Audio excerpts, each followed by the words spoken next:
Hey everybody! Look what I did today! I have an overlay now! How crazy is that? Amazing that it took me this long to make a halfway decent overlay for my normal streams. But check this out! It's gonna get even cooler too. It's gonna get even cooler too. Look at this. Look at this. Look what I can do with one click. Look at that. Bam. Here's the screen. There's me. Check that out. Check that out. And it gets even better. Look, we got notes up here. I can have like announcements or notes if there's like questions people are asking a lot that I, don't want to have to answer every 30 seconds just for convenience. I can put easy information up here. I got links. I don't know if this is actually going to work. I don't know if I can test my... Let's find out. Hold on. Let me click this. Is this going to work? Hold on. There we go. It does work. Check that out. I got my follower and subscriber announcements working. Look, I'll do it. I'll show you again in case anyone missed it. Look at the notes. Look at the notes thing. Bam. It like slides in and it slides out.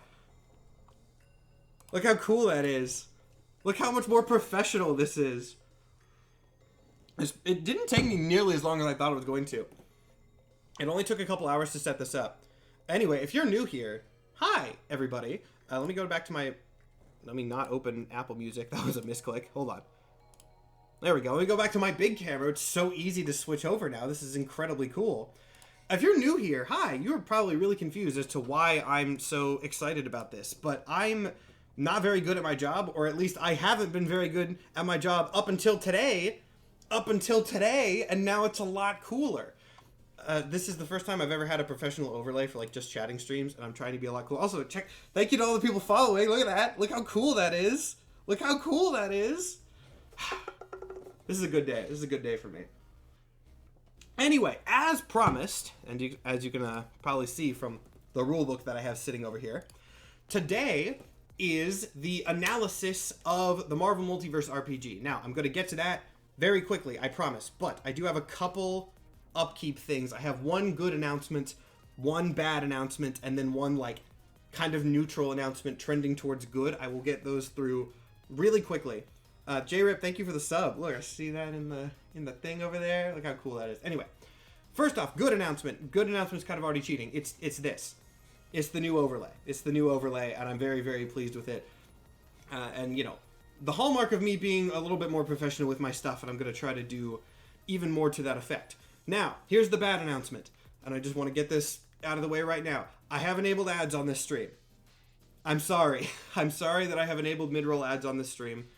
Also, I'm just now realizing channel points are off. Let me turn those on as I'm talking. Those should be on. I have enabled ads on this stream. I have tried to get a good balance of the things that are helpful for me revenue-wise and also not too disruptive for you guys. I'm open to feedback on that because I hate that I have to run ads, but I hate having to run ads like I hate having to give myself insulin for my diabetes. I don't want to do it, but if I don't, I'll die. So I need money. I'm rolling ads. Again, hopefully it's not going to be too disruptive. If you sub, you won't get ads. Feedback for that on my Discord is welcome. Now, last announcement. As you can see on the new thingy here, I am going to be beta testing a new stream schedule starting next week. I'm going to be moving my streams up an hour. So currently they start at 8 p.m. Central Time with the pre-show at 7. Next week, I am going to start the pre-show at 6 p.m. Central Time with the stream starting at 7 here. If you don't want to do time zone conversions, it's just an hour earlier. I think that's going to be more convenient for a lot of viewers, so we're going to be trying that, and I will have that like on the new announcement feed and stuff all this week so that people will be aware. I believe that is all the announcements I have. Thank you so much to everyone who is here, by the way. I am very, very, very happy that you came today of all days. I have not been looking at my chat as I've been saying this, by the way. Let me do that so that so that I'm a good streamer. Maybe run ads at scheduled times so we can be warned. They are set. They are like every half hour, I think. I believe I have it set to, and I could be wrong about this, I think it's a 90-second ad every half hour, which seemed reasonable. It's definitely not going to go above that. That is the absolute max you will get. But I'll give you a little bit of back-end info on Twitch, and then we'll actually get into the game. The way Twitch ad revenue works is the standard is you get like 30% of the ad revenue. Only 30% of the money from the ads goes to the streamer. If you run 3 minutes of ads an hour, you get 55%. So the revenue almost doubles if you run 3 minutes, which sucks because business is awful, but it does make it worth it. So that's why I'm trying to do that. Anyway, I've talked enough about announcements for now. Let's talk about some fun stuff. I lied. Do I want to set up a concurrent TikTok live? Do I want to do that? I don't know. I'll figure it out. Anyway, look at that. Look at how clean this is, guys. If you're new, you have no idea. This is probably so not impressive to you. But I'm so happy about it. Anyway, let's get into what this stream is actually supposed to be about. For those who don't know, which I'm sure is going to be, none of you. Also, yeah, sorry, just in advance. The thing is going to say press copy on it because that's the only PDF that I have. So, just deal with it. I don't have the physical book in hand yet, so we're just going to have to work with this. Anyway, for those who don't know, I'm going to be setting up a concurrent TikTok live as I say this, but I'll keep talking. I, thanks to Marvel, was given early access to the Marvel Multiverse RPG, which comes out in like 2 days. And my Dungeons & Dragons show, which is also on this Twitch, by the way, played it on Friday. And it was very, very fun. We had a good time with it. That episode is going up on the DnDorks YouTube channel and podcast platforms this upcoming Wednesday. Amy, if you can put a link to that in the chat for anyone that does not know, I'll talk more about that later. But that is going up on Wednesday. What this is a like game analysis stream, right? I am a professional DM. I think I can say that now. I've been streaming D&D for over a year. So I have some level of, authority to talk on this. And I have a lot to say about this system. Now, here's the important thing. Did I get early access to this system from Marvel? Yes. That's why it says press copy across your screen. But, importantly, I am not sponsored to talk about this. I'm sure that's something that a lot of people are wondering. This is not a sponsored stream. I have not been paid by Marvel for this. I have not signed a contract for this. So this is going to be my authentic thoughts as a DM on this system, many of which will be negative. I'm just going to tell you that right off the bat. A lot of this is going to be negative because I think this system could do with a lot of improvements. But if you guys are curious as to whether, this is just going to be a sponsored, go buy this system, it is 100% not going to be that. This is going to be very authentic. Now, let me, analyzing Marvel Multiverse. I don't have enough characters to write analyzing the Marvel Multiverse RPG, so we're just going to cut the "the" out of it. Sorry, I'm setting this TikTok live up as I talk. So, let's see. How do I want to do this? I've got the rulebook on your screens. So this is a new overlay, so I'm getting used to it as well. But, let's see. What the Marvel Multiverse RPG is, obviously, is a tabletop RPG much like Dungeons & Dragons. But as you're going to see, one of my first things that I'm going to criticize about this system, and I'll talk more about why this is later, this book is like 300 pages. It is huge. It's pretty standard for an RPG source book, but it's big. It is a character creation system. This RPG, for better or for worse, is less of a full RPG system and just purely more of a character creation system in the Marvel Universe. But before we talk about that, I'm going to actually do what I promised to do. I've been stalling. Set up my TikTok live. Just yank my tripod over my desk there. It's annoying. I changed my tripod setup, so this is going to be annoying to get a camera angle on, but I don't really care that much, huh? Just grab that, kind of pull that around there, yank that over here. There we go. One of the unique things that this system does have, and I'll scroll to it, and don't worry, I will zoom in so that you guys can read stuff. We're going to talk about Chapter 2, Core Mechanics, the dice system. Okay. The playtest kit for this book released about a year ago, and the dice system was actually pretty frowned upon from what I saw. People did not like the way that this dice system worked. I'm not going to lie, guys. I like it. I like it, and I'll tell you why in just a second. I'm sorry this is taking so long. Like I said, new system. I'm learning. Channel points. Thank you, Amy. Channel points are now on. Tripod is so angled the wrong way. Oh my god, I moved this whole thing, and now it's going to cause me issues. Is there a way? Screw it. Why not? Boom. That'll do.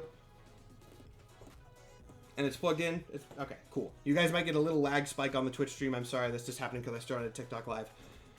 We should be good. All right, cool.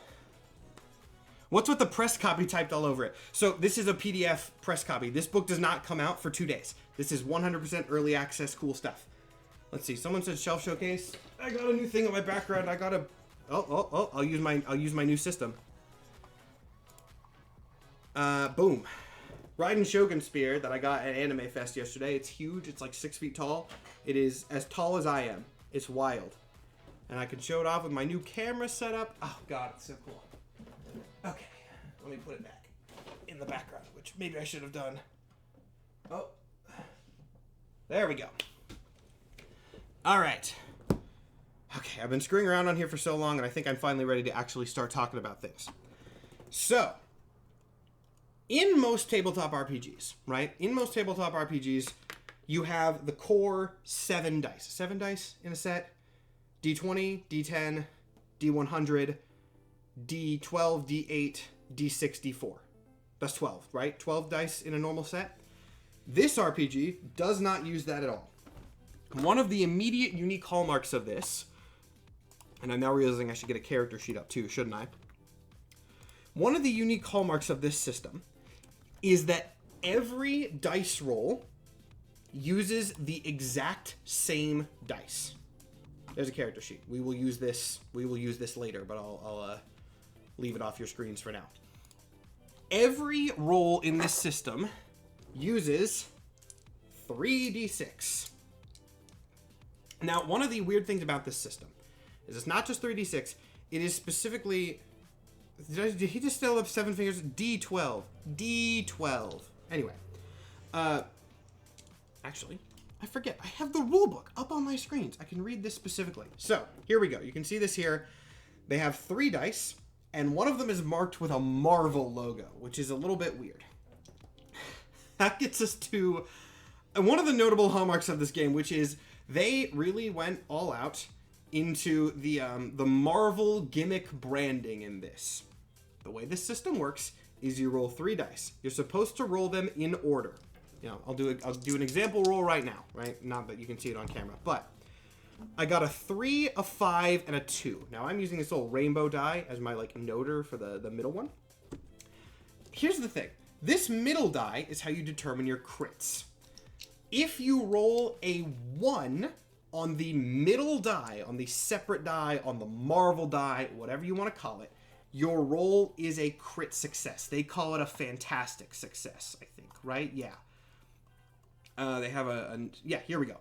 Fantastic success. 1s count as 6s on the middle die, numerically. So this roll is not a 6, you know, from a 3, a 1, and a 2. It is an 11, right? Yes, a 3, a 6, and a 2. Why do they have it noted as the middle die? You might be wondering. Why is it specifically this middle die and not just a special die or like one of the d6s that's a different color? Well, in this game, if you roll a 6, a 1, and a 6 in that order, it's an ultimate fantastic roll. Basically, a super crit. You guys seeing what I mean about the Marvel branding? Yes, Vic Weave, you've actually hit on something I was just about to say in chat there. That's pretty unintuitive if you don't have the special die that has no 1. Yes, you need... I really don't think that the dice system is that bad, right? One thing that I do hate about the dice system is it's weird to explain. You guys can see I'm floundering through this explanation right now because it's weird to explain to people. But having played this system now, once you get a handle on the thing where it's like, oh, there's one die that's different, and if that one rolls a 1, it's a crit. It's not as bad as you think. That's why, I mean, I'm using 3 different d6s, but like, look, I have my pink one, I have my slasher die, and then I have this like rainbow one in the center. The rainbow one is very distinct looking, so I was using that for all my rolls because I could very easily tell visually. So, yes, this is the core of the roll system. Every single thing uses this. And while it does suck to have to explain this weird middle die thing to somebody, That is all you have to explain. You don't have to worry about, rolling the wrong die. You don't have to worry about forgetting which dice roll you need to do. Every single thing in this system, 3d6, add them up. I like it. I like it very much. This is one of my favorite things about this system. I think that the dice rolling is streamlined and it's very cool. Another really cool feature of this is the damage rolls. I like the damage rolls a lot. For Dungeons & Dragons, if you guys don't know how this works, I should have a normal dice set on me as well. Oh, I do. I do have a normal dice set on me. Well, on the floor next to my desk, but, that's me, right? That's effectively me. Normal Dungeons & Dragons game. You roll your d20. You add your bonuses to the dice roll. If you hit the target number, then you roll again for damage. Say, I'm making this up. Someone's going to yell at me that this is not the right number, but you got to roll to hit. Say you get a high enough number to hit. Then you have to go and you have to roll. Say, you do have an axe that does a d10 of damage, and you have to make a separate roll. Well, that's fine. It's not too bad. But one of the things that's super cool about the D616 system, that's what they call it, by the way, the damage roll comes out of your attack roll. The way that you do damage is you roll the attack roll, you add up the 3d6. If you hit, that's a success. And then you take the middle die, that special die, and you have a multiplier and bonuses. And that is what scales your damage. So it's on the same roll. Again, see, I'll do another sort of example roll here. Not again, that you can see. I rolled a 1, a 5, and a 5. So that's what, 11 plus any bonuses my character would have. Let's say I hit with that attack. I got a 5 on that middle die. Say my multiplier is times 3. The attack does 15 damage. That's so simple. That's so simple. Thank you, the Darkblade, for following. By the way, if you follow and I don't see it, I'm sorry. I'm still getting used to this new overlay, but I love it. But yeah, this is such a simple way of doing damage rolls, and it streamlines so much. I love it. It is a very unique system. I was very skeptical of how the dice system was going to work in this game, and I genuinely do think that they absolutely freaking nailed it. Dice system is great.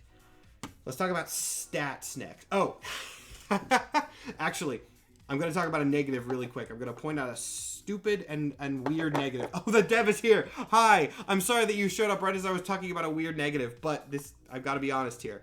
And yes, the dice is great. I don't know if you have any say in book organization, but the dice is amazing. I just got top gifted on your TikTok stream. Well, thank you. I appreciate that. So here's a thing about this book, right? Let me. You'll see why I'm scrolling up. Okay, chapter 1, how to play. That makes sense. This is how you play RPGs in general.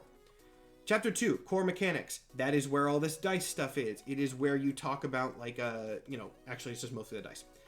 Chapter 3, character profiles. This talks about the stats, which I will talk about specifically in just a second.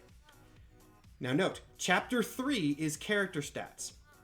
Chapter 4 then is combat. And then chapter 5 is character creation. Look how far down it is through this combat chapter. There's a lot of stuff in this book where it's organized in a very weird way. Why is it stats, combat, then character creation? Huh? And again, it's not just that. There's a lot of very weird choices in this book organizationally that make it a little hard. Admittedly, I think if you have a physical book, which I don't yet, it would be a little bit better. But I'm running this off PDF. It says press copy on there. And that does make it a little bit harder on a digital copy. But we're going to go through this book in the order as it says and talk about my thoughts. The next thing is stats. Now, the stats are fine. I don't really have a lot to say about them, but I'm going to go through them anyway. By the way, if you have any questions in chat about what we're talking about, I am looking at my chat. So feel free to ask questions. I'll try my best to answer them. Let's see. Oh, okay, levels. We should talk about levels first. Dungeons & Dragons, level 1 through 20. This game only has a 6-level system to rank 1 through rank 6. That's fine. I honestly don't really have a lot of thoughts about that, positive or negative. It's fine. Just a smaller level system I have no issue with. Now the stats are funny. In Dungeons & Dragons, you have, I might be getting the order wrong, but it's strength, dexterity, constitution, wisdom, intelligence, charisma. I have no idea if I got the order right on that, but it doesn't even matter. The order on this does matter, though, because the stats in this game are melee, agility, resilience, vigilance, ego, and logic. Now those... Oh, sorry. Hold on. I just realized I accidentally unplugged my phone on the TikTok live and it was draining battery. I'm gonna fix that. There we go. Okay. Did anyone catch this? Because you'll note, if you think about it, these are basically the same as the D&D stats. Melee is strength, agility is dexterity, resilience is constitution, vigilance is wisdom, ego is charisma, logic is intelligence. Did anyone figure out why that's the case? Who wants to get it in chat first? Whoever gets it gets a genuine Marvel no prize. There we go. Yeah, it spells Marvel. The same stats. This is the same stats as D&D. It spells Marvel. Which, oh hey Ben, you're gonna love this. Hi. I'm glad you're here for this. Ben, feel free to chime in thoughts here, because that's someone I know IRL, who's also a DM. Yeah, the stats are Marvel. This is fine. I don't really need to explain them because they work the same. One interesting thing that I will note about this system is in D&D, you have your main stats and you have your skills. I really should know the exact term for these things, but I don't. But you know, like under charisma, you'd have persuasion. Under intelligence, you'd have arcana. Under strength, you'd have athletics. This system does not have those at all. This system just has the core 6 stats. Now there are ways that you can get you can get buffs on like vigilance checks related to perceiving things, which functions like perception and things like that. But there are technically not skills, which again, fine, I guess. I don't really have any thoughts on that, positive or negative. Killer Dalek, thank you for following. Let's see. So that's fine. I have more specific thoughts on these, I promise, like later systems, but we're just going through the base now. Health's the exact same. I don't need to talk about health. It is essentially the same. The way you calculate it's a little differently. Now, focus is interesting. Focus is a new thing in this system. It is 2 things. It functions as essentially your spell slots, and it functions as your like mental defense. The way that not spells, I'm going to call them spells all the time, I'm sorry, powers work in this game. Some of them are going to spend focus, which it's just a pool of points. You multiply your vigilance by 30, you get the points, boom, and then you spend things from those points. Certain attacks, I believe, like psychic and magic attacks, will deal focus damage to you. And if you run out of focus, you don't die, but you get like rattled, something like that. I'll see it when we go through the combat section, but there's a specific keyword for it and you get a bunch of debuffs. So it's like spell slots, but people can also attack your spell slots. Demoralized, thank you. I actually like that system. I think that's clever. Admittedly, I need to go through and see how frequent focus damage happens because I have not looked at every power. There's hundreds of them, so I don't know how common of a thing that psychic damage is. That's something I'm curious to look at today, actually. This stream, by the way, also working as a way for me to sort of organize my thoughts and get them on camera so that I can do my abbreviated TikToks on the subject, so I'm going to do that later. Also, shout out to people in chat who are saying they love the new layout. It's so good. I gotta show it off because I made this show today. Check this out, first off. I can switch between my cameras so quick and so clean, and then I'll do a follow. I'll do a fake follow. Look at that. Look at that. It like slides in and then slides out. I'm so proud of this layout, guys. I'm trying to be such a good professional streamer, man, and I'm very happy with it. I can dig it. Reminds me of Tri-Stat a bit. Yeah, the focus idea is interesting. Karma. I have problems with the karma system. I'm actually really curious. I don't know if the dev who's in the chat right now can give insight on this. But I think the karma system is really interesting with one just huge problem, huge glaring issue. Because again, I'm not sponsored. I'm going to talk about my issues with this. So karma is a pool of points that characters have. I believe it's equal to their rank starting, so equal to their level. You can use karma for primarily 2 things. When a character makes an action check, they can use a point of karma to gain an edge on the check. I haven't actually talked about edge yet. Until I go into details, think of it as the equivalent of advantage for D&D, and then I'll explain that in a second. So basically, you can get it to, get a higher odds on your rolls, or make enemies have disadvantage, which I actually forgot that was a thing. So that's cool. You can also spend them for recovery, sort of like hit dice. So they are a pool of points, and you can, spend them to boost your luck, boost your health. That is fine. That is cool. Tomalon, however you pronounce your name. I'm sorry. Thank you for the sub. So this is a cool system, right? There's also another thing where I love this. The narrator, which is what the DM is called in this, can give a character a point of karma for several reasons at their discretion. Some characters include if you rescue someone, if you make a good speech, if you do something clever. Basically, incentivized, mechanically supported rule of cool. Your character does something cool, they get stats for it. That's awesome. Here's the weird thing. Only characters with the heroic tag start out with karma. Bad guys don't get this system. I don't understand why. We played a campaign on Friday, which again, that's going to go up on Wednesday per the notes on the screen, which is new. If you're not, if you've been on the stream for a while, the notes on the screen is a new thing. We played a campaign of Spider-Man tier villains because that was the thing that the players wanted to do, and that's fine. Technically, they should not have gotten starting karma because they were bad guys. I don't know why they put that on there. Bad guys don't get karma system at all. They can earn it, but the thing is, you're only supposed to earn it for doing good things. Bad guys don't get starting karma, and bad guys don't get to do it's. You would think that the karma system would be doing things, say, in line with your character's morality. Ghosty, thank you for the sub. You would think that the karma system would be like, if you're a good guy doing good things, you get points. If you're a bad guy doing bad things, you get points. That's not what it is according to the official rules. It's just for heroes, and that also makes enemy balancing really weird. Enemy balancing is something I'm going to talk about. It's going to be a while before we get to that, probably like an hour. I have problems with the enemy balancing system, and karma gets it weird. I can only presume they wanted to push people to being the good guys. Yeah, I guess. But no one's going to follow that rule. We didn't. We did bad guys with karma. It's just such a weird, it's just such a strange thing. It's a meaningless restriction, right? It's there for thematics, I guess, but it's not a huge problem, right? I'm not going to say don't buy the system because karma is only for heroes. Just ignore it. Just ignore it, but everyone's going to ignore it. It's a weird, meaningless restriction that's not going to mean anything. The karma system, mechanically, very cool, but just play it relative to the morality of the characters. Does that make sense? Play it if your characters are, obviously there's a limit there. If your characters are bad guys, don't incentivize them going around and murdering people, and I'm sure that is kind of why they put it like this, but, just make it relative to morality. Anyway, otherwise it's an interesting system. We didn't use it a lot in the game itself, but it was fun.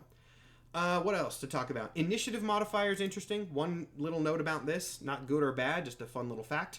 In this game, initiative does not go on dex, it goes off vigilance, because the idea is that it's battlefield awareness. It's not your speed, it's are you aware of the situation and what's going on? That will put you higher in priority order for balance, or for combat, which is, yeah, okay, sure. Not really a positive or a negative, just an interesting little thing. Speed is basically the same, damage is basically the same, size is basically the same. Powers we're going to talk about. Was karma the rule of pool bonus? Yes. Karma is the rule of pool bonus that we were talking about in some later stuff. Actually, for anyone who's on our DnDorks Patreon, are the character creation and after show up already? I have no idea. I need to check that. But for our Patreon people, out of curiosity, not that it's going to affect anything in this stream, but have you guys seen anything? Yes, they are. Cool. That's actually great. I wasn't sure about that. I like the new setup. Thank you, Alex. I'm very happy with it. Okay, let's see. These are important, but we're going to talk about them later. Let me actually backtrack a little bit to Edge and Trouble, because that is an important thing that I missed when I was talking about this. This goes back to the dice system. Again, 3d6. The middle one is crit. Hello, Mom. Welcome. I like the new screen. Yeah, I'm really happy with it. I'm really happy with how it looks. So, again, as a quick refresher, because I know it was like 15 minutes ago that I talked about this, every dice roll in the system, 3d6. Roll the 3, add them up. The middle one has a special crit. Obviously, you can't really do advantage and disadvantage like that, for those who aren't super familiar with D&D. The way advantage works in that system is you just take your d20 that you use, you roll it twice, take the higher. Disadvantage, you roll it twice, take the lower. Very good way to give people advantage or disadvantage on a roll. This system can't do that because it doesn't have a d20, so it has edge and trouble. If you have edge on something, you can pick one of your dice and re-roll it. Very simple. It also stacks, so it's like Yahtzee, which is kind of cool. I do like the edge. The dice system in this game is great. The dice system in this game seems super cool. Edge, you can just re-roll, keep the ones you want, re-roll the lower ones, try to get higher. Interesting. Trouble, basically the same, but inverted. You have to re-roll the highest of the dice. That's a very simple system. How do you get edge? A billion different things. Attacks can impose edge, or you can buff yourself to have edge. You can buff your allies to have edge. Enemy things, give you trouble on attacks. A million different things will do it, just like advantage and disadvantage in D&D. Notably, though, now this karma thing makes a little bit more sense. You can spend one of your karma points to just give yourself better odds on dice rolls. Wild that they just said bad guys can't do that. I don't get it. I really don't. But, hey, whatever. Whatever. Let's see. Where were we? Power sets. We're going to just, go through this book in order. I think that's the way to do it. Combat. Now, combat in this game, I don't actually have a lot to say about combat in this game because it is basically 5e. Combat in this functions almost the same as Dungeons & Dragons 5e, where it's just, you have initiative order. On every turn, you have your standard action, your movement action. No bonus actions. They took away bonus actions entirely, which is fine. I don't really have a problem with that. Initiative goes off vigilance, not dexterity, or agility, whatever. I guess it is also true that it's not dexterity, but you get what I mean. There's range, there's line of sight. Everything works basically the same. What other things are actually changed in this? One thing that I actually do like, this is a really minor thing. I don't even think I brought this up in the episode itself because we didn't do enough combat for it to matter. There is a mechanic for holding your initiative, which is, there we go, holding a turn. Basically, you can change your own initiative. Your team can change your initiative by holding it, but that stays for the rest of the fight. So you cannot move your initiative up, but, say like, you have a character or a guy playing as Iron Man, and then you have Thanos, and then you have Captain America. Say Captain America is going to do something that gives everybody a defense buff, right? That's believable. And Iron Man wants to act after that happens.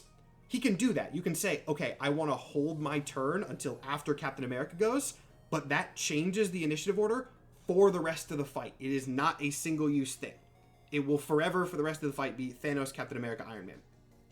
That's cool. That's a nice little tactical thing I don't hate. Again, it's just 5e other than that, though. One other thing that slightly changes things in 5e, or from 5e, reactions do work the same, where you can have one reaction per round. They are more incentivized in this system. More things in this use reactions than I have seen from 5e. There are also more options for these. You can see these over here. One of the best things, I do just want to note this, Fastball Special. Fastball Special is a reaction.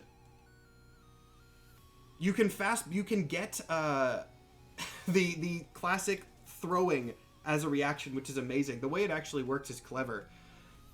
The way that... How do I phrase this? The person using the Fastball Special reaction is not the person doing the throwing. You can see a trigger is an ally throws or fires the character at an enemy. And then the effect is the character who was thrown makes an attack. So it is not a thing where you get to throw somebody as a reaction, but if you throw somebody on your turn, that person gets to basically make a free attack. Funny. That's just another little flavor thing that they put into the system, which I do like. I zoomed in and did not think about how I would have to space this to zoom back out. How did I have this space before? Was it like that? That doesn't look good at all. Hold on. Was it this? Screw it. Double damage. Nice. Yeah. Also, it is also where I forgot to say that. If the attack's a success, they double damage. Fastball Special is fun. If you have a big guy, throwing people is incentivized. I like that. There are different movements. There is a swing line for Spider-Man if you want to do web swinging. it's not that interesting. It's not like it's bad. It's just like, it's like flying, but you have to be within a certain range of like a building. That's it, which is fine. I just don't have a lot to say about it. All these are also pretty much the same. There's fall damage. You can sneak damage. I already talked about how that damage die works. I don't have a lot to say about this. This is worth noting though. Weapons. This is going to be my first major criticism of this system. I think this is something that we'll revisit a couple times. This book has no item support. Oh, wait, Amy says movement discussion. I think move speed being tied to how big or small you are is wrong. I'll talk about that when we get to sizing, because there's a whole thing for size changing. Are characters pre-made or you make your own? Either one. We'll be talking about that once we get to character creation in just like a few pages, actually. Okay, so weapons. This book has no item support whatsoever. This table right here of like, how many? 1, 2, 3, 4, 5, 6, 7, 8, 9, 10, 11, 12. 12 weapons. Really 11, because there's a difference between knife and knife, throne. These are the only items in this entire book, not just weapons. Items. There is no Infinity Stones. There is no Mjolnir. There is nothing like that. No unique weapons. There is just, here's some ideas for basic weapons. And no other item support whatsoever, which is just weird. It's just weird that that's how they decided to do things. It goes back to what I said earlier, which is this is the character creation system, not a full RPG system. Not only does this not have item support, it does not have any sort of locations. It does not have any like NPCs beyond the pre-made characters, which I'll talk about later. No like non-combat NPCs, I guess I should say. It's just character creation. Now the dev in chat just said more items will be coming in future expansions. That's great. I do like to see that. But another thing, I'll kind of skip to this. This book does not have a module in it. It has no adventure path. And the first adventures don't come out till November, which is very strange for a new RPG launch. Unless you want to use the one from the playtest kit, which is from a year ago and maybe on old rules. I don't know how much it's changed. If you want to run this system, you have to make the story yourself, which is not a problem for DMs like myself who like homebrewing, but it's really weird for a new launch system to not have any sort of module or adventure in it. Now again, there's like 6 of them releasing in November. I hope they're good.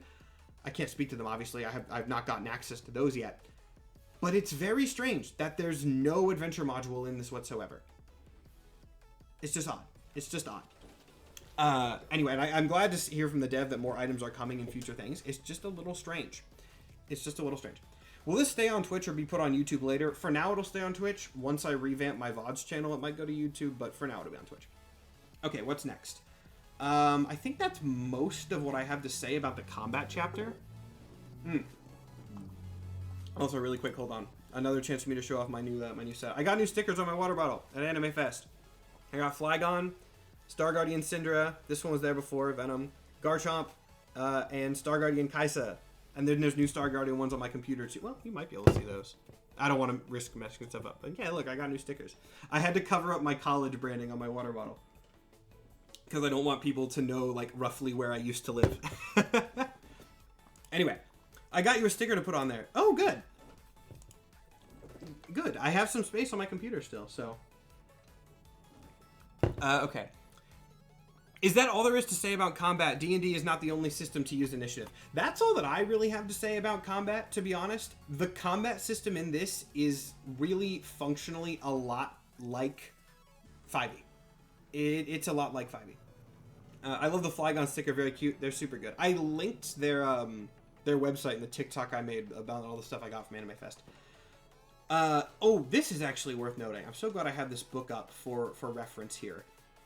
Team maneuvers. I actually did not handle this in the one shot. We got the book about 24 hours before we did the one shot. I could not read everything, and team maneuvers was one of the things that I did not look at. So I'm actually going to read through this live right now, and I'm going to give my thoughts on it purely off the cuff. So, to qualify as a team, a team must have at least 2 characters on it.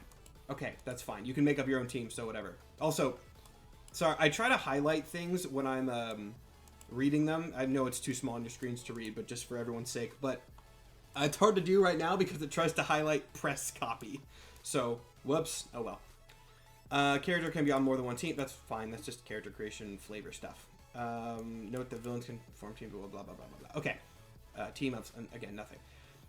At the start of an adventure, the team members should get together and decide on a team maneuver. There are 3 types, offensive, defensive, and rally, and each has different levels. A team can only use a maneuver once per battle. It's important to pick the right type. So this sounds like a super move. That's cool. That's cool. Higher level maneuvers cost more focus. They cost from your focus pool for each player involved. That seems fine. When activating a team maneuver, each team member must be within 5 spaces of one other team member. They should shout out the team's rally cry like Avengers Assemble. Of course, because this book loves its Marvel flavor. That's fine. Okay. Activating a team maneuver can only be done at the start of a round. I guess that's fair with the way this works in initiative system. Okay. Let's see. So, offensive team maneuvers. Level 1, the team members all get an edge on any attack they make this round. Okay. Level 2, the team members can each reroll all their dice. Level 3, they can auto crit. That basically says auto crit. I'm again scummarizing. I started to say skimming and ended on saying summarizing and just said the worst possible combination of those 2 words. Oh well. Anyway, defensive maneuvers. Team members all have damage reduction 2, 4, and 8. Okay, easy. Rally. All actions taken against team members have trouble this round. That's wild. That seems way better than the other 2. Just give disadvantage to, like, all enemy rolls. That's crazy. Level 2, each member of the team can make a recovery roll for either health or focus as if they had spent a point of karma, so free healing. And level 3, a single member of the team who has been killed or shattered in this battle is healed to at least health 0 and focus 0. A single member of the team who has been killed or shattered in this battle is healed to at least health 0 or focus 0. Does that res? I guess it's just a res, but that's a little weirdly phrased. Okay, oh well. Anyway, that's fine. I thought that was going to be more complicated than it was. Again, I have not read that until just now. It's just a team combo super move. Okay. Rally seems objectively way better than the others, but that's fine. I don't really have a lot to think about that. What does shattered mean? Focus damage 0. We will talk about that... Actually, I do want to talk about that. Where is that? Did I skip that already? Again, I have gotten this book only for a few days. Here we go. This is it. This is important. So if you get to okay, so I'm skimming this here. Okay. A demoralized character... Oh, wait, no, that's healing. I should not be looking at the healing rules. I should be looking at the damage rules, which is probably somewhere, right? You would think. Is it listed under health? I actually have no idea where this is listed. Hold on. I know Shattered is mentally broken. I want to read what the actual... specifics are, but I have no idea where it is in this book. Again, the organization of this system is a little strange. Not there. It was a page or so below demoralized. Okay, it's below that. All right, hold on, let me look. Thank you to the dev and chat, by the way. You're going to be helpful with this. Demoralized, blind, deafened, ablaze, grabbed, shattered. Team is permanently stunned. Oh, that's I get that. I just want to see... I want the focus damage section. That's what I'm looking for. I'm not looking for the I'm not looking for the effect of it. I'm looking for... Oh, here we go. Here we go. I found it. Okay. That's why it was messing me up. It's half on this page and half on this page, which, to be clear, that is not a criticism of the layout. That's fine. Okay. Found it. Found it. If a character's health is reduced below 1, they are unconscious. Any powers they were concentrating on end immediately. While unconscious, they can't take any actions. Their defense is reduced. If a character's health is reduced to negative value equal in magnitude to their max health or worse, they're killed. Similar to 5e, just not with saving throws. That's fine. Here's where things are interesting. If a character's focus is reduced to 0, they are demoralized. While demoralized, they have trouble on all actions. So if you run out of focus, you don't die or go unconscious. You're just worse at stuff, which I think is good. I think that's a fine system. think the health system is good in this. And then while they rally back when their focus goes higher than 0. So yeah, okay. I totally forgot where we were. I'm not gonna lie. What were we on? That was it talking about rallying? Oh well, that answers that question.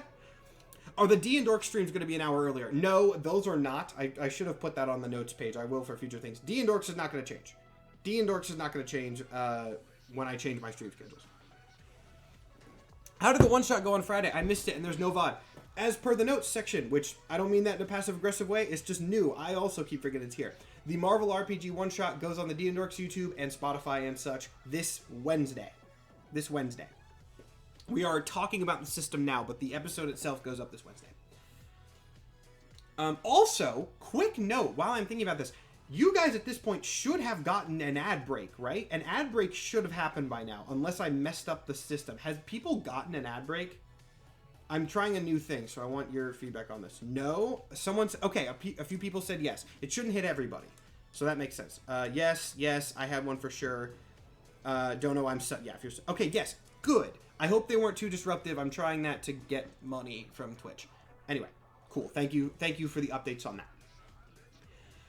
Other combat rules, I'm not going to spend too much time on. Attacking through objects. There is rules for plowing through objects, which is fun. It's on the Juggernaut page. I got one going into the stream now since it was a lot, but I get it. Hey, my views have not dropped on it, so I'm gonna take that. But yeah, hopefully you guys should... Oh, Ben, yeah, you're subbed, aren't you? Aren't you, Ben? You're Prime subbed. Or that just means Prime game.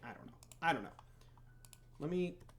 I'm a real quick while we're talking about this. Sorry for any delays. I'm trying new Twitch systems today, so I'm going to see if my ads are enabled as I think they are, because there's a very high chance I did it wrong. They are enabled, and they should be running... Oh, they're actually not running how I thought they were supposed to. You know what? That's fine. That's fine. I'll run them like this. Basically, a quick thought on ads. I'm going to have a poll happening on this later. I can either do a minute ad break every 20 minutes or a minute and a half ad break every 30 minutes. And I don't know which one of those I want to do. So, oh well. Oh well. And yes, you only get it when you're not subscribed. Subscribers bypass that. Someone also did a shelf showcase. Let me show off again. Let me show off again my new system. Check this out. Check this out. Ah, look at that clean little wipe. Look at that clean wipe. I don't have to go to my awkward full camera anymore. And I'll grab something D&D related. Hold on. This I got yesterday at Anime Fest. I don't know how this is going to show up on camera, but it's a big D20. It does not look like it would be balanced, but it is. But it's got a portal in there. There's like a little glare. So can you guys see that? It's like a little grassy sort of island. And then there's a portal. It's from Genshin Impact, funny enough. It's like a dungeon entrance from Genshin Impact. I did not buy it because it's that. I got it because cool portal D20. Look at that. Look at that thing. It's so nice. And yeah, Amy says easy to balance when everything inside's also made of resin. Yeah, it's all made of the same stuff. And again, I wish it would focus. I wish it would focus so you guys could see a little better. I don't know, it's just hard to see on camera because of the facets. It's a lot easier where you can stick it right up to your eye. Anyway, and check this out. Check this out. Bam!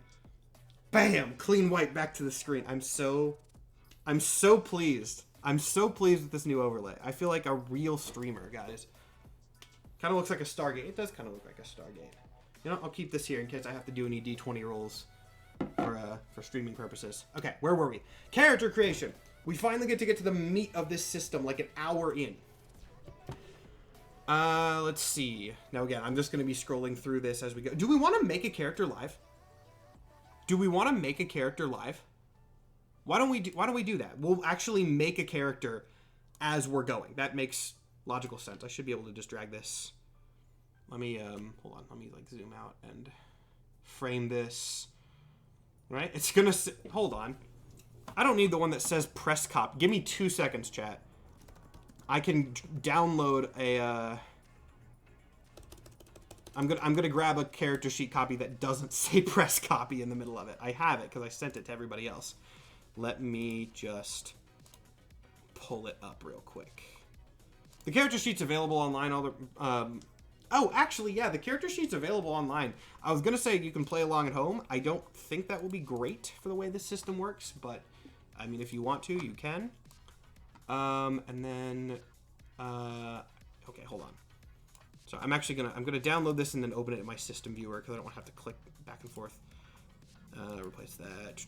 Show and Finder, and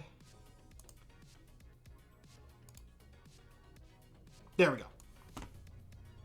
There we go. Perfect. Okay. Let me make sure that's looking okay.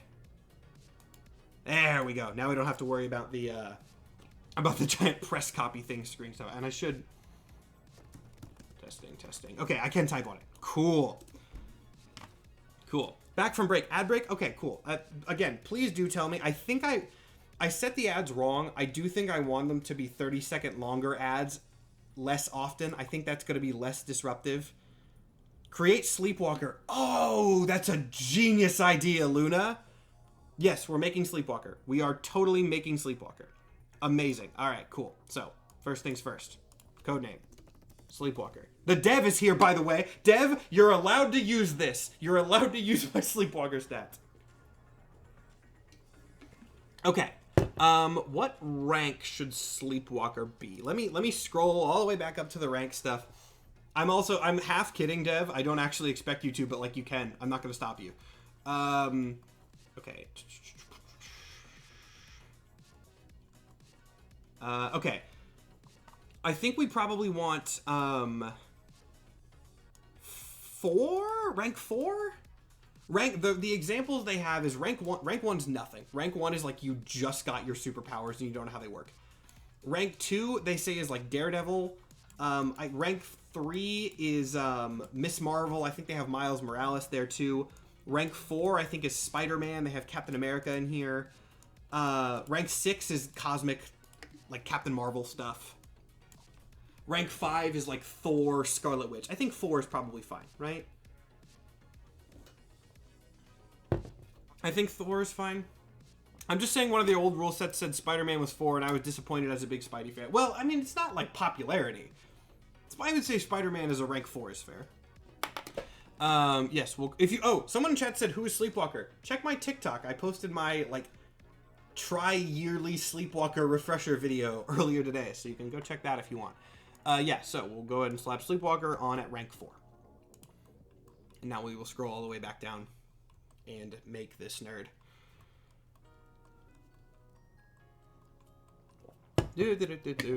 Oh, I'll write stuff down in my notebook too. I have my like 6-color pen. I love this pen. My mother got me this pen, which is it is almost the Infinity Stone colors. It has black instead of orange, but otherwise it is my Infinity Stone pen, and I love it. And we're going to be using that to take my notes here. Okay, let's see. So, I am not at all on the page I should be. Ethan Ray Andrews, thank you for the follow. Every time someone follows or subs or anything, I'm so happy with this little slide that I got on. Ah, it's so nice. Okay, let's see. Now they do have like very specific stuff here for like all of the visuals, like real name, height, weight, gender, eye color, hair color, real name, unpronounceable. How do you spell that? Unpronounceable by humans. I missed that. Why do you like the pen? Yeah, it's funny. It's like a pen that writes all the Infinity Stone colors. So I like it. Height. To the Marvel Wiki. Marvel Wiki Sleepwalker. Also, are you guys getting lag spikes when I open up other tabs? Let me know if you are, because that might be something that is happening, and if so, I can improve it. Okay. Sleepwalker. Oh, hey, I was actually right. The Marvel Wiki has his name down as unpronounceable by humans. I was kind of kidding, but that's exactly it. Also, by the way, people, if anyone, the Marvel mom in chat is my actual mother. She got me a Twitch to support me, which is very wholesome of her. Okay. Physical characteristics. Height, 7 feet. Jesus. 7 feet. Weight, 331 pounds. Gender, male. We don't need to do this, but I'm doing it for the bit. Eyes, red. Hair, none. Size, Is he size large at 7 feet? I actually have no idea. This is the character sheet that I'm trying to scroll on.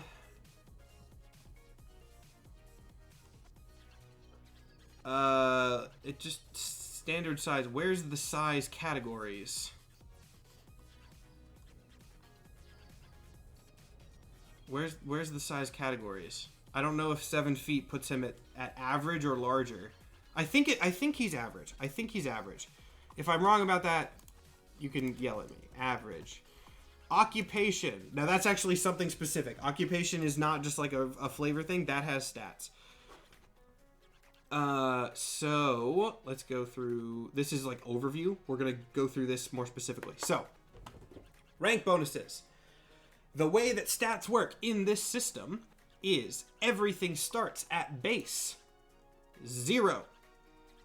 I think. I'm gonna double check that I'm right about that. Oh wait, that's rank leveling. Hold on. I'm stupid. Where's...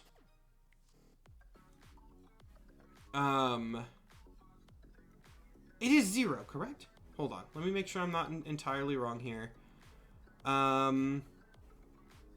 Rank... I believe it's 0. Okay, it is 0. Thank you. I'm pretty sure I was right about that, but I did not make a character with character creation with the... This is actually the first character I've made officially. I've done some mods to other characters, but this... Okay, so we're going to type in 0 just so we have our baseline. You guys can read this, right? This is... I mean, you don't have to necessarily read everything that I'm doing, but you guys can generally read the character sheet enough. Okay. So... Then we have, at rank 4, 20 ability points that we get to put into stuff. Now there is a maximum, but I think that's also up here, right? Again, I'm not... here we go. Ability cap. 7. We can't increase something past 7. Now, you might be wondering, why is the cap at 7 if we have 20 points? That feels like a kind of weird thing to put in. We can also subtract from points. So I'm making this up here, right? This is more not what we're gonna have it on, but say we take vigilance down to a -3. I believe 3 is the lowest you can go. We could then distribute those points to other things. So if you want to have lower stats, you can drop stats that you do not need, put them into other things. So that tracks. So what do we want for Sleepwalker? Sleepwalker, I think, definitely is going to need high ego. He is going to be doing psychic, dream, mental stuff. Do we want to just max out his ego? I'm fine with just maxing out his ego and just slapping his ego on a 7. Because he's the dream cop. He's dream police. He's got to have the strongest, like, mental power possible. And this is the effective charisma. So I think we're going to call that there. This is why I have my notebook out. I'm tracking how many points we have on my thing. So we have 13 points remaining, plus any negatives that we want to redistribute. Is occupation this version of D&D backgrounds? Yeah, I would say something like that. We'll get there in a second. So let's see. Vigilance and logic, I think, are also going to have to be high. I think vigilance probably higher than logic. Maybe like 5 and 4. So that would take us down to, what, -5, 8. We have 4 points to flex. So we can have, vigilance at 5. That's wisdom, logic at 4. And then we have 4 points remaining. Sleepwalker is never going to do melee. Sleepwalker is a psychic character. He's going to be shooting lasers out of his eyes and using mental powers. He does not need melee. So I think we can maybe even leave his melee at 0. Put his agility at 2. Resilience at 2. That seem fair to everybody? This is the psychic character. We could even drop a melee, because again, he's never going to use it. He's going to use telekinesis and things. So we could even drop melee to -1 if we wanted, and put logic up to 5. Yeah, this is a community thing. This is a community thing. This is just, even if you don't know who Sleepwalker is, think of this as just me walking you through character creation. So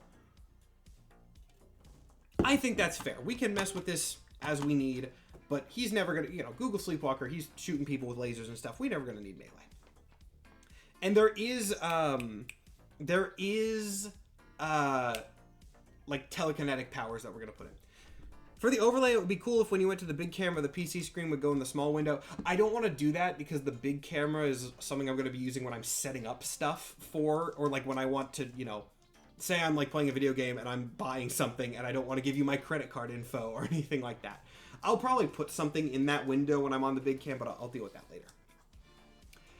Okay, so stats assigned. Backstories. Backstories. Origins is really what they are. This is, Ego Boy, thank you for following. This is the equivalent of race. They are not all different races, but some of them are. I mean, you can see right here on the screen, Alien, Alien Kree, Alien Shi'ar, these are all the specific things. But think of this as just where your powers come from. A bunch of them are races. We also have Atlantean, we have Deviant, we have Eternal.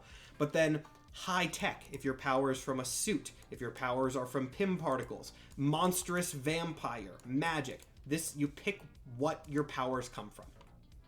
Now, what this is going to give you is two things. This is going to give you tags and traits. This is going to be a little bit weird to walk you guys through. I'm going to go over tags and traits in a second when we get to them, so don't worry about them yet, is all I'm really going to say here.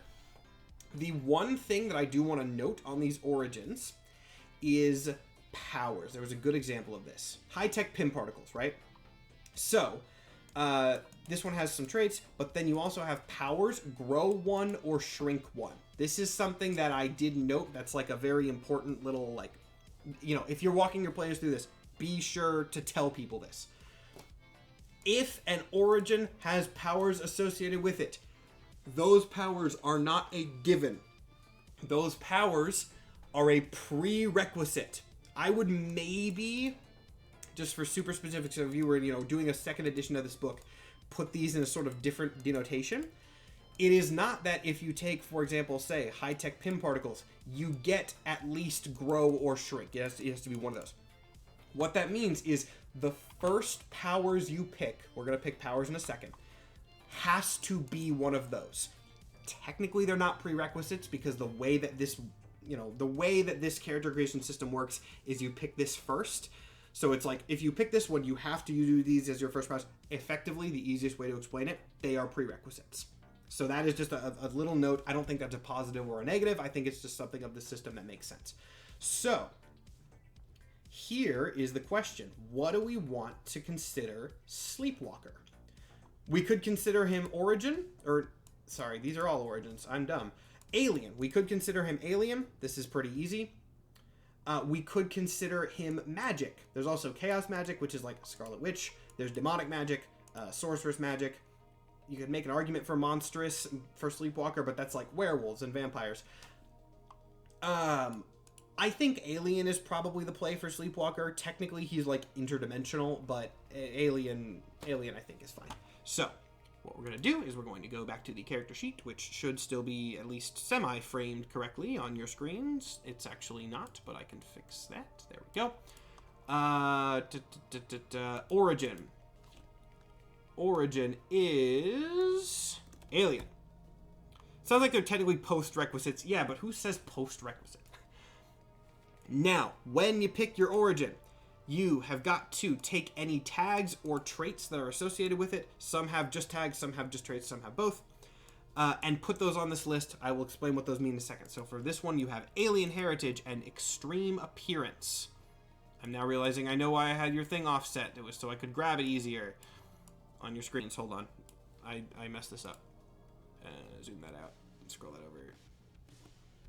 Is that good? That's good enough. I don't care. Nudge that over. Okay.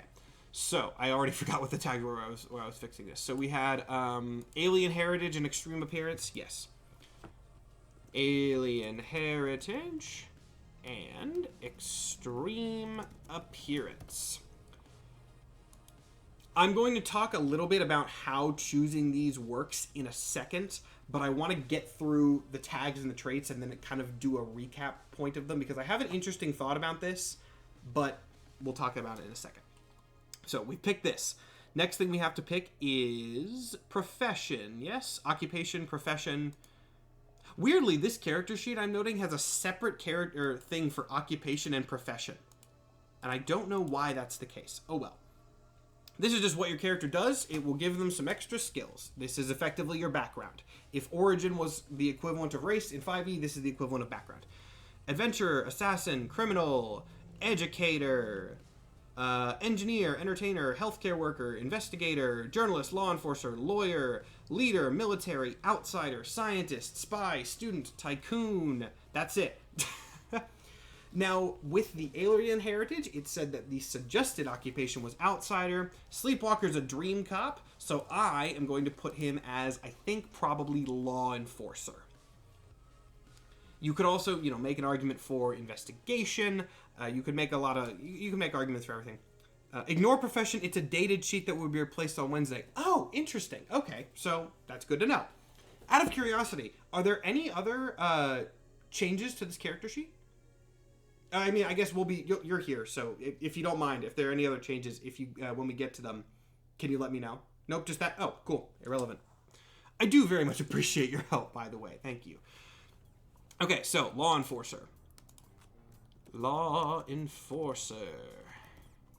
Thoughts on that in the real world aside, this is an alien cop, and we're going to allow that. Tags, authority, and backup. I know these are super small on your screen. I'm sorry. Don't worry about that. We'll go through them individually. Back up.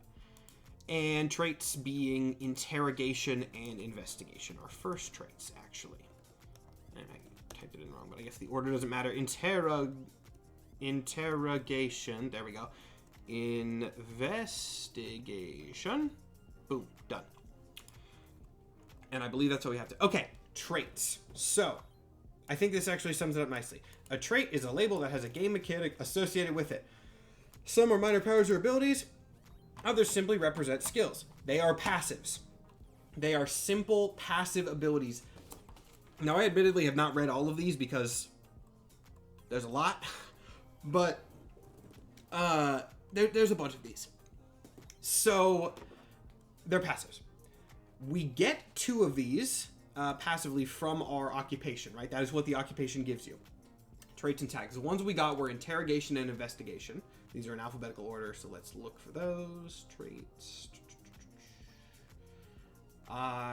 Yes, there's one called glibness. I don't know if anyone caught that, but I'm sure people are going to be joking about that. Interrogation. This character knows how to ask the right questions in the right way. They have an edge on ego or logic checks made when asking questions. That's so vague, but okay. That is another criticism that I have of this system that I am going to get into more once we've done all this and I'm over here. So many vague rules. Oh my god, the rules are so vague in so many cases. But for now, whatever. Edge and ego or logic checks made when asking questions. A lot of these, you might notice, these are substitutes for the skills in D&D. So you're not going to have like an investigation skill, but you can get the interrogation background that will give you the advantage on those. And then you can get things that would, get you the things that would be skills in D&D, they will get you those. I don't know if I phrased that right, but you get what I mean. So Sleepwalker is going to have edge on ego or logic checks made when asking questions. And the other one we have was investigation. Right here is an expert investigator. They have an edge on vigilance checks to spot clues and on logic checks related to interpreting clues. If they have access to a forensics lab at the time they get it. So yes, this is literally just the investigation skill from D&D, basically verbatim, except it's not a bonus, it's like advantage. But this is the equivalent. That's fine. Now, here's something that is worth noting. There it is. A character gets 1 extra trait for each rank they have. And it says, for example, a hero at rank 4 can choose 4 extra traits. That's the rank we're building Sleepwalker at. So we get to go through and pick 4 of these. Just straight up. A lot of these are basic. Anathema is worth noting. It is a weakness. I believe the classic example of this is symbiotes have anathema to fire and anathema to sound. Extra damage if they touch it, bad things happen. You could, if you wanted to say make DC characters in this, anathema kryptonite. Now, interestingly, it's kind of funny. You get to pick the substance when you choose anathema, so it's literally just for vibes. It is a pure negative. Some things require it, like Symbiote gives it to you for fire and sound, but you could also just pick this if you wanted to do something funny. Audience, wildly, that would be something that I have, I guess. Many people follow the character's work and treat them with the respect they deserve. Never mind, you guys don't treat me with the respect I deserve. Kidding, sometimes. Battle ready, beguiling, berserker, big. You want the guy to be big. Bloodthirsty, breathe different. Now, notably, breathe different is a bad thing. This is another weakness. This is like for Atlanteans. This is for Atlanteans. And things like that. So it's like you have to breathe water. Now I'm trying to find which ones of these would fit for Sleepwalker's vibe. Eidetic memory, maybe. The character rarely forgets anything. If their player forgets something, they can ask the narrator to remind them. That's an option. That's definitely an option for Sleepwalker. Because, you know, he's a mental, spooky guy. Enduring Constitution, they can function for 48 hours without rest. Extraordinary Origin is a wild one. This trait can be selected multiple times, but each one must be clear with the narrator. It's just you get 2 origins. That's crazy. We're not going to worry about that. I just got a Cleveland tourism ad. Sorry. No offense to anyone from Cleveland, but sorry. Fearless. This character is extremely brave. They have an edge on any action checks required to deal with fear. Sleepwalker literally fights nightmare monsters. Let's give him the Fearless trait. I'm writing that down on my page, and then once we have all 4, I'll transfer them to the character sheet. Sleepwalker fights nightmares. He can be fearless. Let's see. Machines. Good at talking to people. God heritage. This is for Asgardians. Someone was asking earlier if, like would Thor be alien or something else? This is kind of like the setup that you do for an Asgardian. Gullible, no. Honest, no. Interrogation, we already have. Investigation, we already have. Let's see. Iron Will. Enemies have trouble on ego attacks to control the character's mind or influence their behavior. Once again, Sleepwalker is a dream guy. Let's give him Iron Will. I get 2 more. Loner, monster. This character is some kind of monster, often of a type spoken in legend. They have an edge whenever they try to intimidate somebody.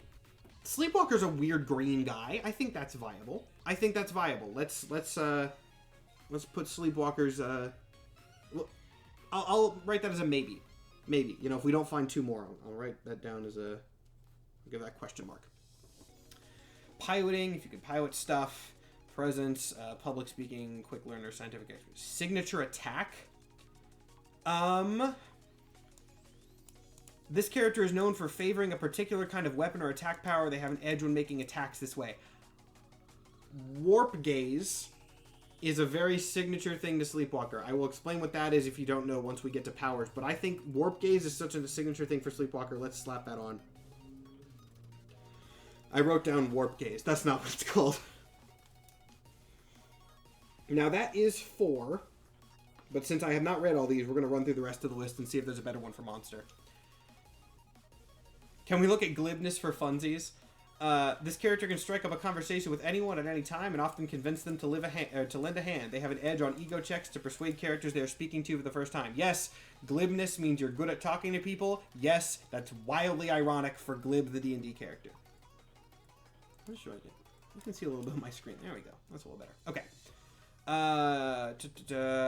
Stranger, Tech Reliance, Weakness, Weird. This character has something weird or even wonderful about them. This causes people to have strong reactions to them, both good and bad. They have an edge on all ego checks to persuade people inclined to like them, and trouble on all ego checks against people inclined to dislike them. That, I think, fits better than Monster. We'll put that in instead of Monster. So, the traits we are going to add to our little Sleepwalker homebrew, we are going to add Fearless, hard to scare. Iron Will, hard to intimidate or control. We are going to add Signature Attack, and we have to pick a power for that. Like, it applies to a specific ability that we will choose later. I'm going to choose something that relates to Warp Gaze. We'll you know, I'll put like an empty parentheses there, and we'll fill that in a second. Warp Gaze is not used on people, so does that still count? I think I'm going to choose like a telekinesis attack. I think what I'm going to try to... This is for Luna specifically, who, like, already knows who Sleepwalker is. My goal, Luna, and I'm going to have to look at the power list, if there's, like, a telekinesis, like, throw thing, I'm going to flavor that with Warp Gaze. We'll figure it out. And then what did I add? Weird. Weird for this guy. Tags. Now, tags are... Tags are weird. Tags... Okay. A tag is a label that describes an aspect of a character that primarily has a narrative effect rather than a mechanical one. Most characters gain tags as part of their origin and occupation, but they can change throughout play. When you're creating a character, it's up to you how many tags you want your characters to have. This is a question for the dev who's your Habitual Habibi, if I'm remembering your name correctly. I have a question for you. Does this mean the thing where it says when you're creating a character, it's up to you how many tags you want your character to have? Does that just mean you can pick as many as you want? I'm going to wait for a second to see the dev's answer to this, because I want to know if that's what that's intended to mean. That's what I take it as, especially since they don't talk, or they don't say that on traits. Correct, just has to be approved by the narrator. Okay, so here's the thing. A lot of these tags are just for flavor. For example, the character has trouble hearing that can range from partial to full deafness, right? Chaotic, the character's been affected by the Chaos Lord Cthon. Cursed, willingly or not, the character is affiliated with hell. Hounded, the character is a member of a group of people who are persecuted for simply being themselves. A lot of them are just flavor. A lot of them are things to do with the character's backstory and personality. But then, there's also ones like amphibious. The character can breathe just fine underwater and can see and hear well in it too. Wild that that's a tag and not a trait. Wild that is just something that can be applied to anything. And I know that the dev just said has to be approved by the narrator. This is a good time to talk about one of the weird things with this system. I'm going to go a little more analytical here. Actually, for the sake of this, and for showing off my new thing, we're going to go to my new overlay. Haha, or my bigger cam overlay. So, in Dungeons & Dragons, and actually really just RPGs in general, right? There are several different ways to play the game. And I want to be so clear before I say this, there is not really a right way or a wrong way. There are wrong ways. There are wrong ways to play this game if you're like being a jerk to everyone else in the party and hogging the time. But you get what I mean. General rule, there are not quote unquote right ways or wrong ways to play Dungeons & Dragons and other RPGs.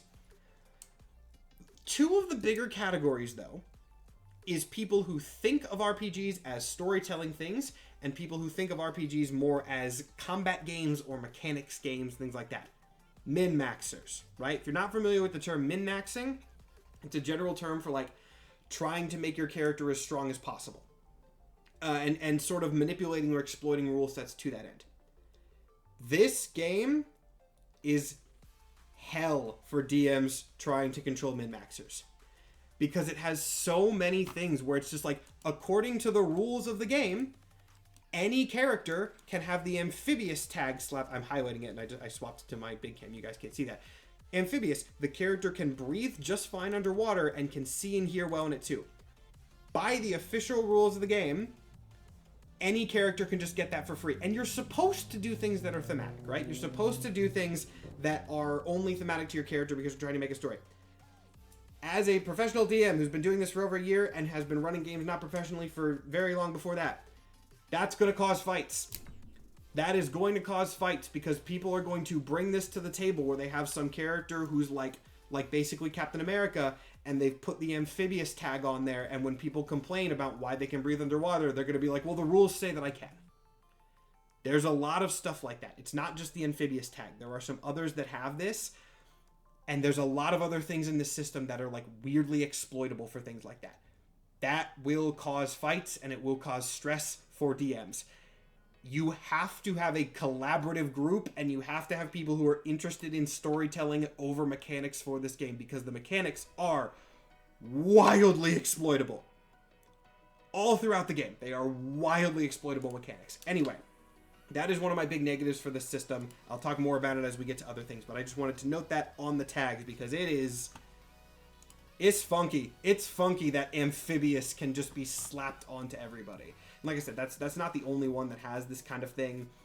Oh, this is another, like Green Door. That one doesn't matter because there's a restriction. It's a lot. It's a lot. Oh, Ben here. Power gaming can be a problem if the GM is new and doesn't think to ask why. Players always need reminders that the GM makes the rules. Yes.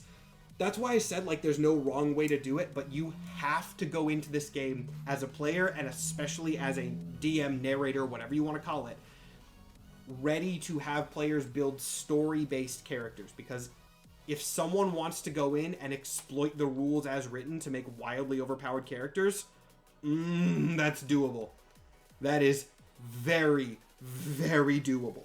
Anyway, so yeah, that's one of my criticisms of the tag system, is it's kind of funky that they're just free range. But getting back to our character creation, let's look at the tags that we have. So, Alien Heritage was the first tag that we have for Sleepwalker. Real quick note, Magikarp. I have the feeling this RPG will be homebrew heavy. Yes. You've jumped ahead to one of my final points, which I'm not going to talk about for like an hour, but yes. Anyway, Alien Heritage. The character, at least one of their ancestors, is not from Earth. Pick an alien race they belong to, in this case, Sleepwalkers. If they were not raised on Earth, they should consider taking the outsider occupation. That's fine. It literally just means aliens. That's one that's, a story beat one, not a mechanics one. Sleepwalker, we could have picked outsider because he's not raised on Earth, but they're connected to the human world. Law enforcement fits better. We're just going to go with that. Extreme appearance. That one's pretty easy. Don't think I have to explain that one, but I'll read the things anyway. The character looks very different than the average person whenever they happen to be, and cannot easily hide their identity. When this tag appears in Origins in this chapter, it may give other useful information, like whether an extreme appearance is common.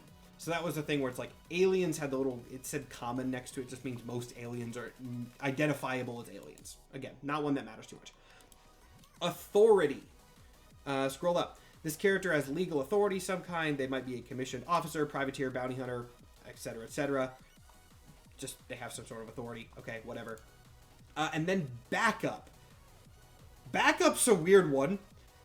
Backup just says, this is the whole text of it, the character is part of an organization like a police force that can call for immediate backup at any time.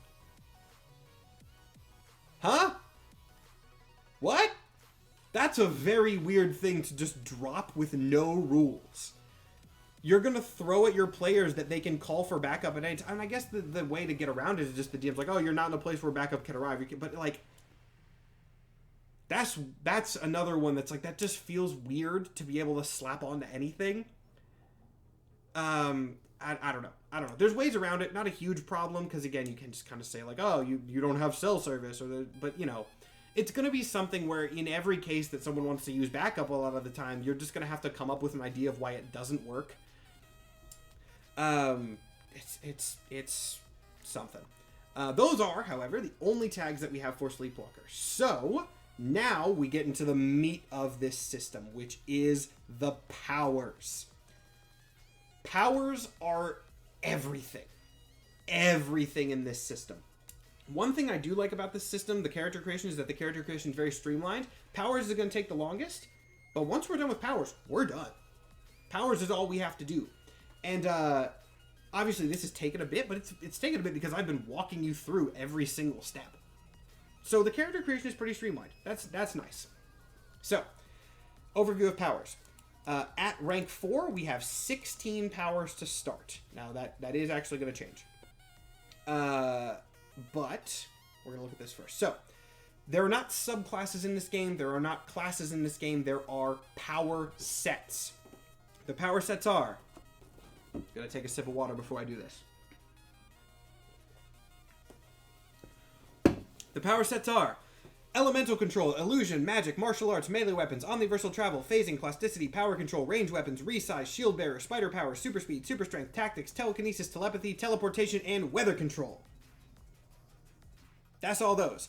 Most of them are pretty straightforward. Now, I know I read them off at light speed, but we'll go over them more in a bit. The few of these that I kind of want to note, elemental control. Elemental control is a very notable one, actually. This is probably the weirdest of them. Elemental control is a lot of things. It is not just air, earth, it's not just earth, water, fire, air. It also includes lightning. It also includes energy, just flat energy, like Cyclops force beams. Force is one. Ice, sound. There's one called iron, which I guess is supposed to be like magnet control. I don't know why it's called iron and not magnetism, but whatever. And hellfire is considered an element power, not a magic power, which is just interesting. The way that element control powers work is when you pick an element control power, you also pick the element. So the powers for this are just going to be like elemental burst or like elemental defense. I don't think that's the actual name, but whatever. and then you choose the power that you want when you have, like, elemental form is one. And then when you pick that, you would pick, you know, electricity or fire or sound. That, I think, is actually a pretty good way to do it, because it ensures that you don't need to have, like, 10 different powers that are just X blast. You have element blast, and then you pick the type. Okay, that's pretty good. What other ones are notable? Magic has subtypes, but they don't matter too much. Omniversal travel is multiversal travel, time travel, and space travel. These are bus or dimensional travel. These are insane. These are insanely overpowered. We're going to talk about some of these when I get to them, but oh my god, they're insane. Plasticity is stretching. Someone asked what the symbiote powers were. Symbiote is technically not a power. What you would probably want to do a symbiote is a combination of plasticity, stretching, and spider powers. Spider powers is also its own set, which this is a Marvel RPG, that makes sense. Only other one that's really notable, I would say, is Shield Bearer, which is basically just Captain America. Captain America is its own set. Let's see. I don't want to scroll back up. Why am I scrolling back up? Oh, it's also worth noting, there are also basic powers which do not belong to any set. Now, here's why that matters. In this game, you are not restricted to one power set. You are not restricted to 2 or 3 or 4, anything. You can pick and choose from any of these however you want, free reign. Time control powers are my favorite busted part of the game. I did math. We're going to talk about this. Habitual BB. Did you know Clea can stop time for 11 minutes straight if she wants? It's insane.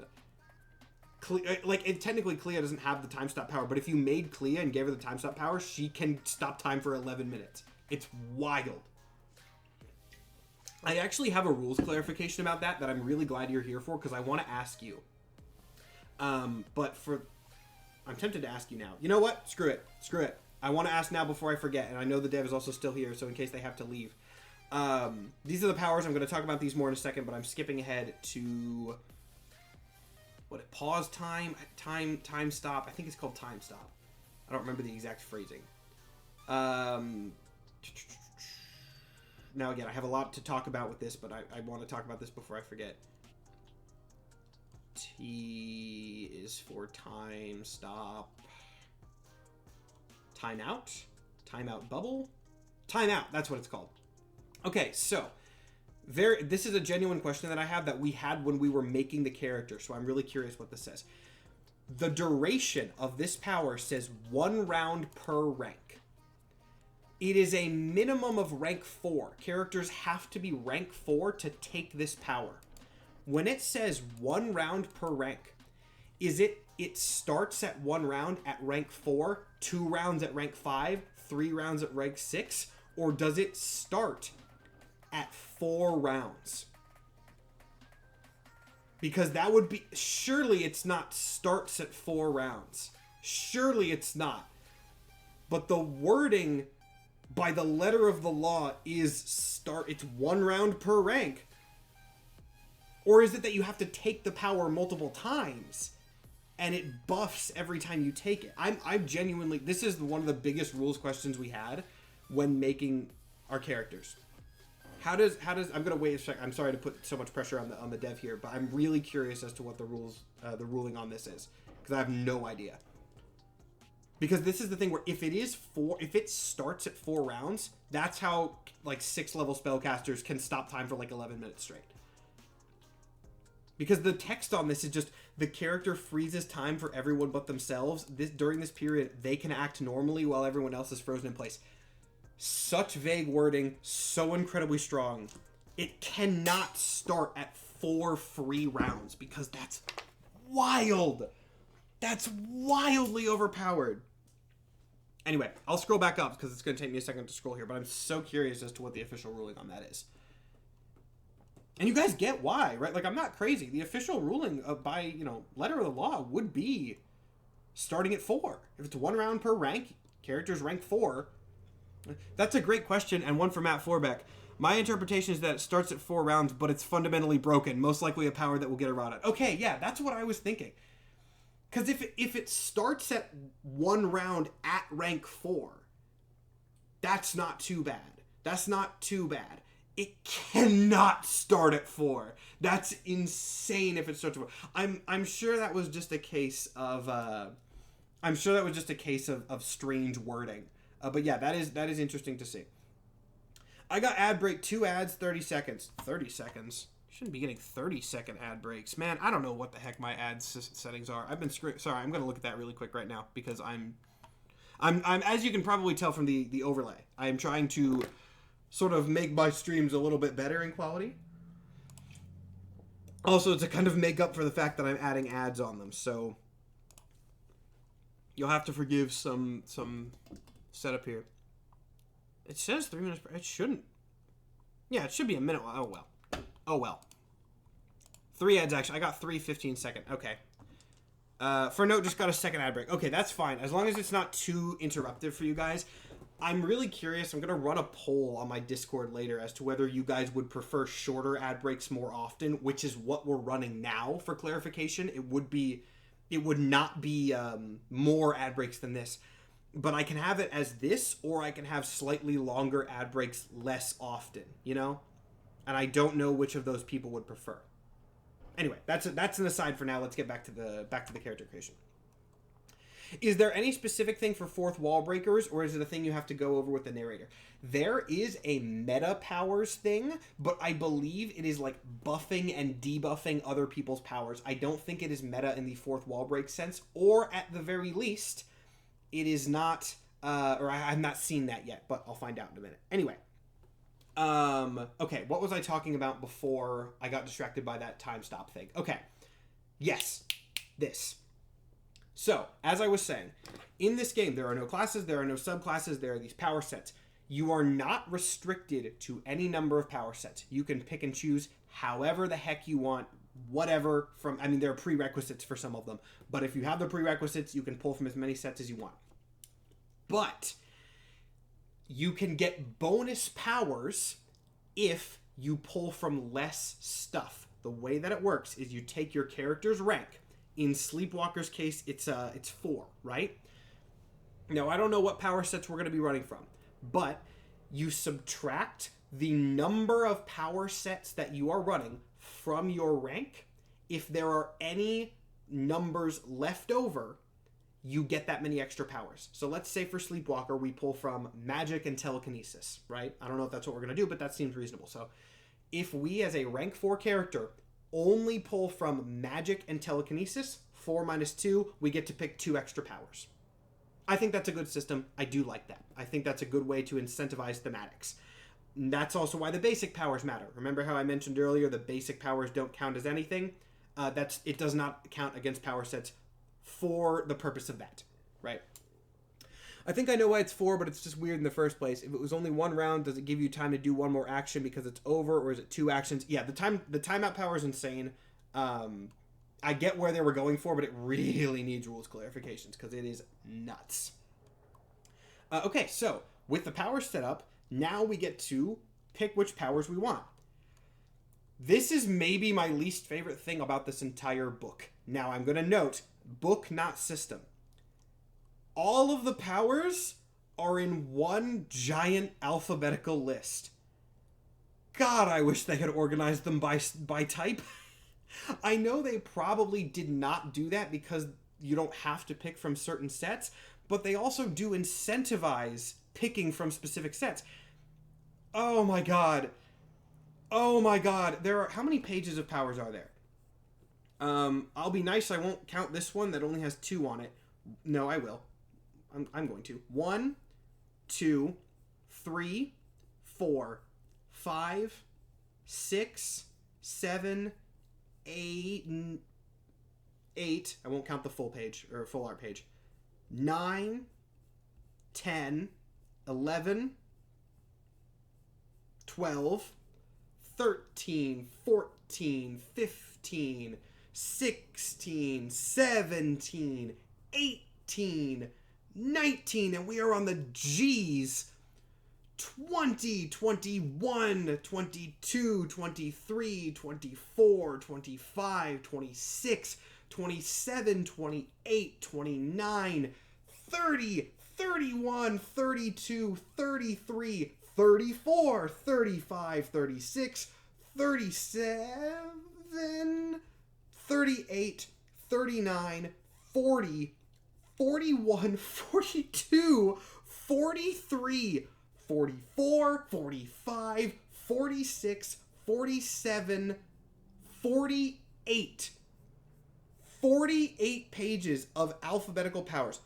Why did they not organize them into sets? At the very least, they could have done a thing that's really common in big books like this and put like the letter guides on the sides of the page. Do I have like a bestiary that does that on hand? You know how some bestiaries, they would have, like, on this page, it would say, like, S on the side, so you can flick through each. Doesn't have that. Thank you for the person sending you a bunch of roses in TikTok chat, by the way. Yeah, it's nothing like that. Now, admittedly, I will give them one tiny little bit of credit here. I do think this would be easier with a physical book. I do not have my physical book in hand yet. I'm only doing this with the PDF. I think that it would be easier to flip through with a physical book, but a lot of people are going to play this with PDF. This sucks. This sucks. It's cool that they have so many powers, but flipping through all of the... And again, there's not even, like, headers or anything. Like, here you go. It just goes from R to S in the middle of the page. There's no organization whatsoever on these powers. It is a... Was it 48? It is a 48-page long list with no sort of easy indexing. Oh, my God. The organization of the rest of this book is iffy at times. This is the one thing about this like physical book layout that I will say straight up sucks. Hate this. But the fun thing is now we have to work with it. We have to work with this because it is time to pick powers. So we can scroll all the way back up to the top. All the way back up to the top. He was very upset about this when we were talking about, yeah, because it's annoying. Because I'm also an editor. Like, I do editing for projects and stuff. I'm working on a source book right now that I gotta work on after the stream is done. This is annoying! Oh my god! Anyway, I can't rant about this for this long. So... And yeah, we're just gonna have to... We're gonna have to flick through. Here's how I'm gonna do this. This is going to be my, my little shorthand way of doing this. We are gonna look through these power sets here on this, this big guide. Actually... Oh, another thing that's worth noting. Again, some of these do have like little prerequisites on them. But there's also like a tree. There's a nice little tree. Let me see. Small on your screens. But like if you see elemental form. See this elemental form and then in parentheses next to it, it says elemental reinforcement rank. Oh, don't get excited. It's not a Ventral source book. It's not a Ventral source book. Before people jump at that, it is not a Ventral source book. I am working on a different thing. Anyway. Take this one, right? Elemental form. It says you need the elemental reinforcement power and you need to be rank 3. That makes sense. But there's trees later where it actually is, you know, like a real skill tree where it has like the pathing and stuff. Those are at the end. Those are separate. I don't know why they didn't just make this that.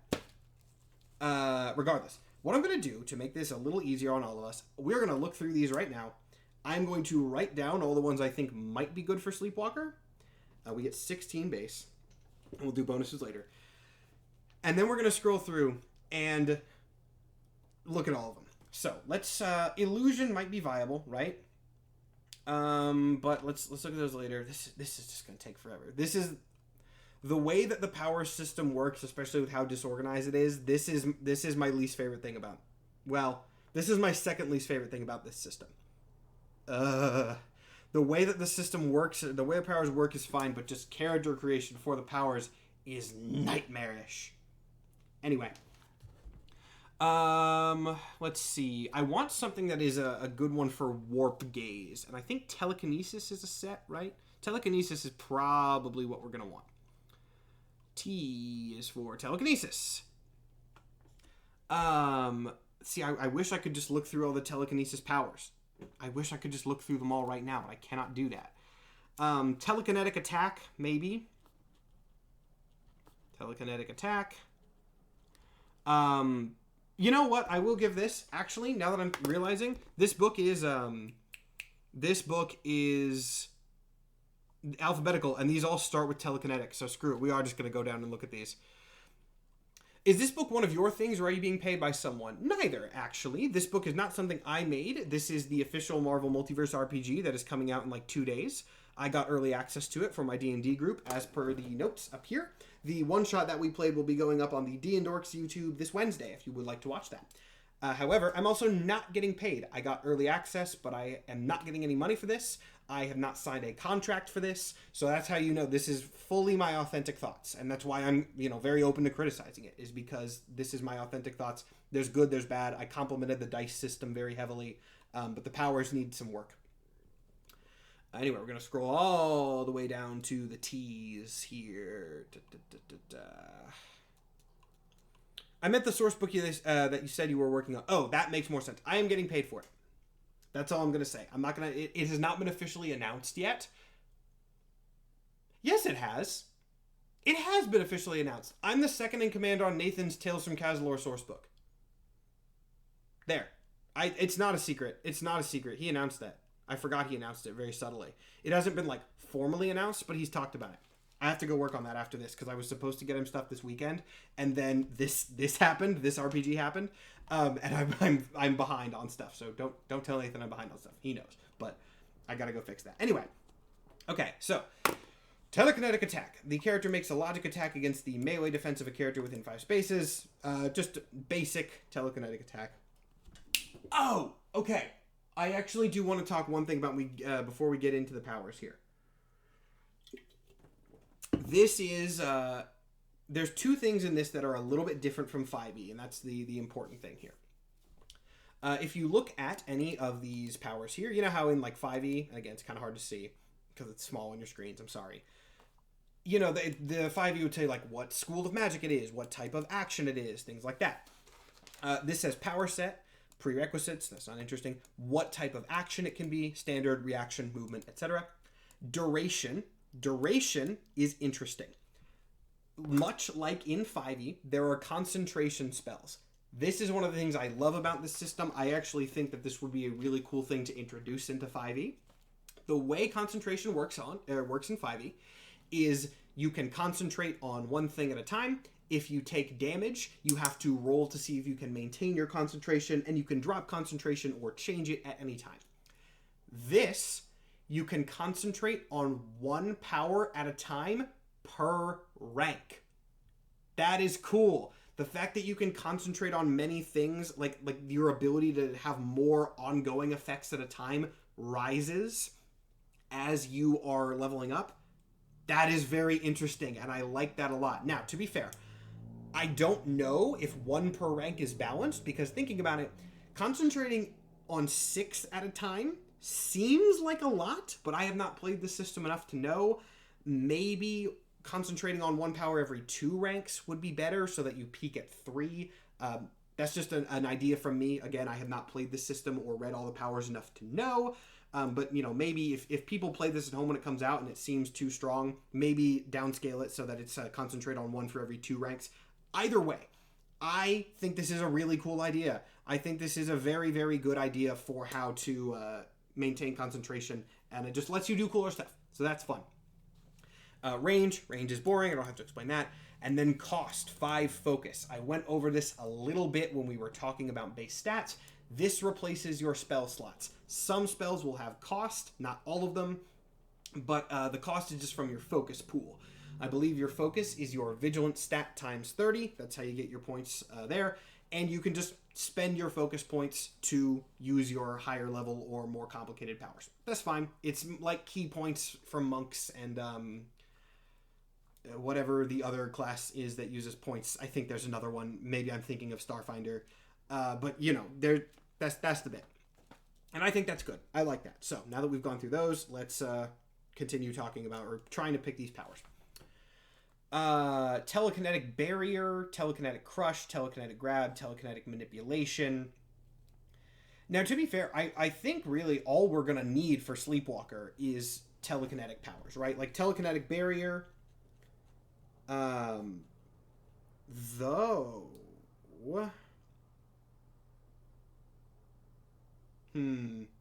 This is a thing where, you know, if I had time, I would think, oh, well, do I want to do telekinetic barrier, or do I want to pick earth elemental skills for him, like manipulating his surroundings? Because that's what warp gaze is, for those who don't know what Sleepwalker is. If you don't, I posted a TikTok on him earlier today. Watch it after the stream is done, or leave and come back, but please do come back, whatever. His warp gaze power, though, he can manipulate physical objects within his line of sight. That is how it works. So, like, the classic example is from an old Sleepwalker cover where he is staring at a mugger who, like, grabbed the woman's purse and is running down the street. And he stares at the road, and these beams come out of his eyes. And the road, like, twists up and ensnares the guy. Because the whole bit, Sleepwalker's a dream guy, and physics in dreams is often, like, very trippy, and sort of the nature of things isn't how it should be, and Sleepwalker can control that in the physical world, which is a really cool power. I love Sleepwalker, man, and I'm trying to replicate that in this, but if I really wanted to go through the flavor, I would take a lot more time on this, but I'm realizing now that I don't necessarily want to go through and pick powers for this character. It's fine, but I have a whole other system to talk about. I have a lot more to talk about in this book. We're already almost at 2 hours on this stream. Not that that's short. My streams usually are like 3+. But though, reminder, as per the notes, starting next week, I am moving my streams up an hour because I think that's going to get me better views. So I'm trying to announce that in advance. So it will start pre-show on TikTok at 6 p.m. Central. Streams here at 7 p.m. Central. If you don't want to do the time zone conversion, it's just an hour earlier. Anyway. Sorry about that. So, not sorry. Sorry if you're in a time zone where that doesn't work for you, but whatever. Anyway, maybe if we have time at the end of the stream, I come back and add powers then, but like, that's going to be a stretch. So we're not going to worry about that. We are going to go down to the next thing. Do you want to take a bathroom break now, or are you good to keep going? I'm good to keep going. I'm actually good to keep going right now. Just take some water here. And since I have ad breaks now, I'm not too worried about giving breaks to people in chat as much. Go to the bathroom on ads. I have ads on this channel now. Go to the bathroom. I have them. You don't have to watch them. In fact, I encourage you to not. Anyway, it's funny. My views dropped a little bit, and I'm hoping that it's people that went to go watch the Sleepwalker video. Anyway, let's see here. We're going to skip these powers again. If anyone has any specific questions about the power system, feel free to ask me. In fact, please do, but I have lots of other things to cover. So, now, we're going to get into something that is really interesting about this system. Something that I think is... At first, I saw pros and cons to it, and now I've turned a little bit more negative towards it. But the next huge chapter of this book is pre-built characters. A lot of people have been asking this whole time. It's like, oh, do you make your own characters? Do you have pre-built characters? Like, do you play established Marvel characters? You can do either. There's a whole bunch of characters in here. Heroes and villains, notably. There's Crossbones, Cyclops, Daredevil, Deadpool. There are some kind of weird pulls in this, which is a little bit fun. Like, where's one of the weird pulls in this base game? Elektra has her Daredevil suit, which is funny. Where's one of the weird pulls? Forge is a slightly weirder one, I think.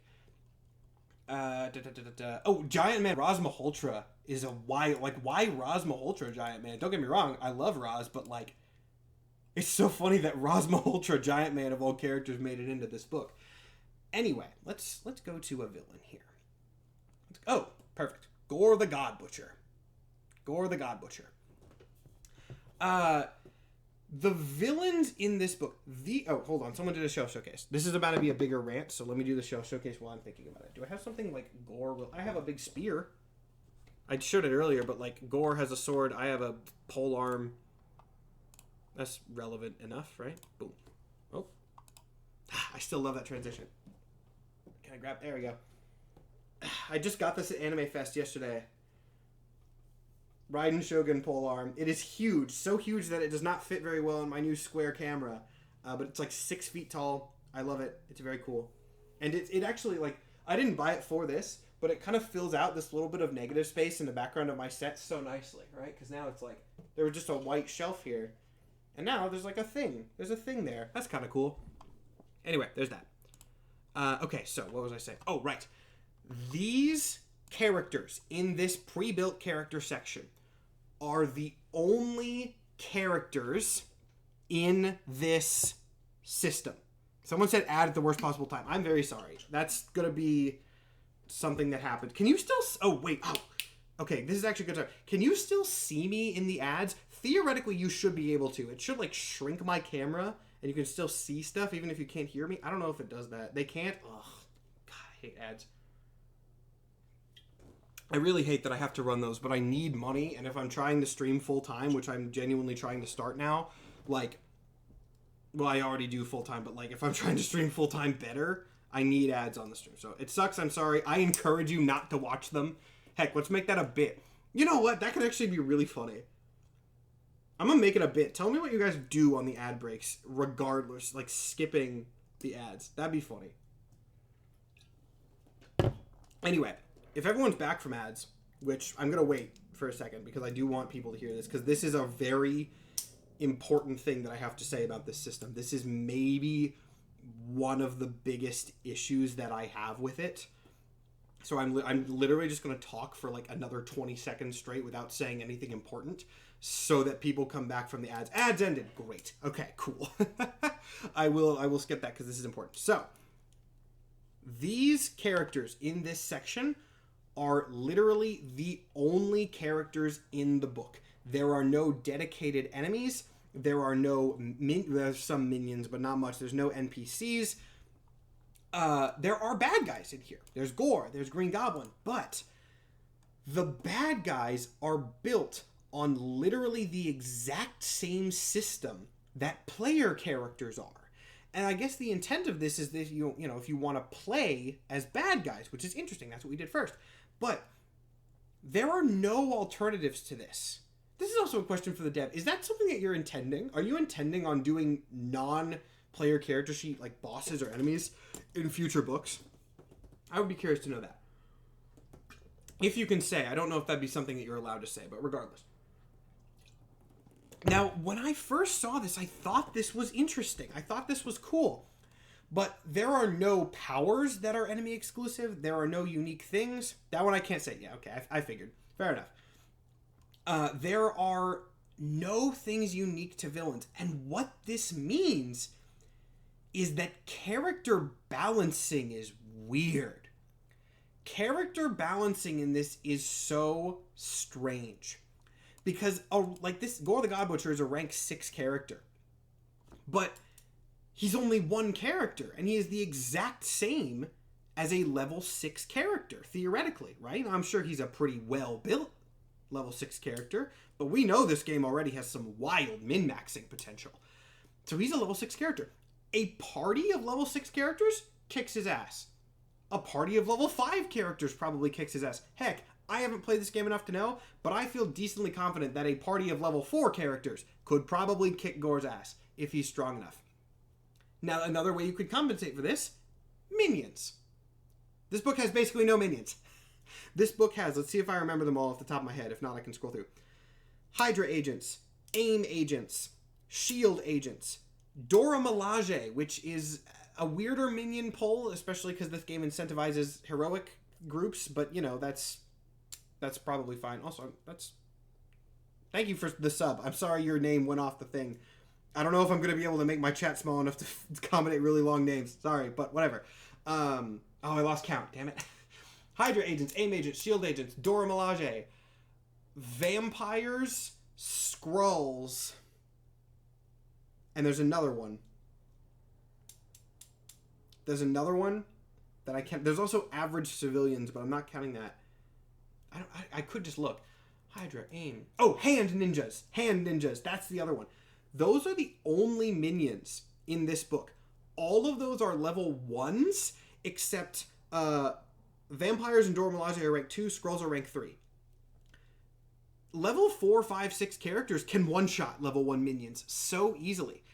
And it makes it very weird to balance boss fights. If you watch the one-shot, again, if you have not watched the one-shot, I'm not going to say any specific spoilers. But it was so hard to balance the boss fight. Now, granted, it was my first run at it, but it was so weird. Now it's going to go up on Wednesday. Again, if you haven't seen it, it goes up on Wednesday on YouTube, Spotify, etc.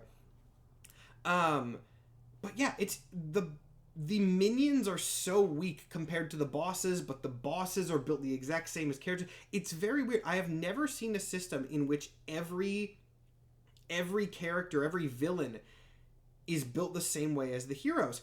And the way that this book officially suggests, I don't want to go through it and dig in the later chapters for it, but the way this book officially suggests, I'm sorry, I just saw something in chat that I have to derail for a second.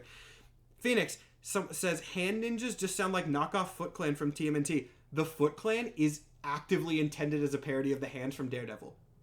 That's not like a theory. The Foot Clan was made as a parody of the Hand. Fun little Daredevil / TMNT fact for you there. Anyway, sidetrack aside. I totally yeah, oh right. The way that I got so distracted there. The way that this book officially suggests to do balancing is to have every party member fighting one equivalent villain. And that is bad. That is not a good way to do this.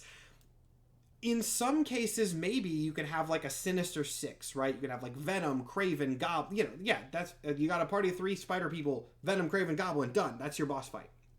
But what if you want to have like Doom or Dormammu or Gore? You can't thematically, that's nothing. You cannot do that thematically. You cannot put Doom on a team with a bunch of equivalent level villains. That's just not going to work. And it's I just don't get how you're supposed to balance boss fights at higher levels, because having it be 1-to-1 players versus equivalent enemies is incredibly strange. I don't know why you would have that be the setup, because there's not minion support. Like I said, there are 7 minion types in this game, and they're not crazy. Notably, this source book, the one on your screens right now, it has Dormammu. It does not have mindless ones. It has Ultron. It does not have Ultron drones. It has Doctor Doom. It does not have Doom bots. And yes, you can homebrew these. That's what I would do, right? I used shield agent stats. Again, not a spoiler for the one shot we did. They were not shield agents. But I used shield agent stats for the enemies in the boss fight. But like you have to homebrew them. I mean, that's fine. That's fine, I guess. I mean, homebrewing enemies is not that weird, but like, come on. You're gonna put Ultron in the book, but not Ultron drones? It's just odd. In fact, actually, I want to check something. I gotta scroll all the way down to the U's here. M N P S S still S still S still S T U Ultron. Yeah, he has the backup tag. Ultron has the thing where he can call for backup at any time. Ultron drones aren't in this. Not even like a robotic minion. Not like LMDs or anything that you could easily translate. You just have to use like shield agents and reskin them, but even then they're only rank 1 as for a rank 5. And this is when I was asking the dev earlier. I'm sure there's gonna be, actually, I am literally sure, it says so in the description on Amazon, that there are going to be more enemy stat blocks in future things, but again, it's just weird. It's just weird that these things that I would expect to be very base are not available at the launch. It's the same thing with there not being any sort of official module right now. It's like, yes, you can homebrew stuff. You can homebrew stuff. I homebrewed for the one-shot. Plenty of people are going to homebrew this when they buy it. That's what everyone's going to do, because the other option is not available. But it is just weird that these things that you would think would be so standard are not available yet. So yeah, I don't understand how to enemy balance in this.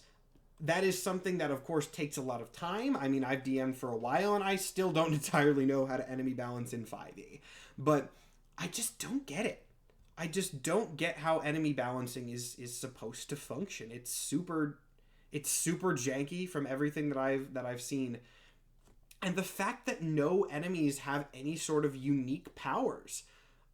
And now, granted, there's 48 pages of powers. It's not like they're hurting for power. I said that very grumpily.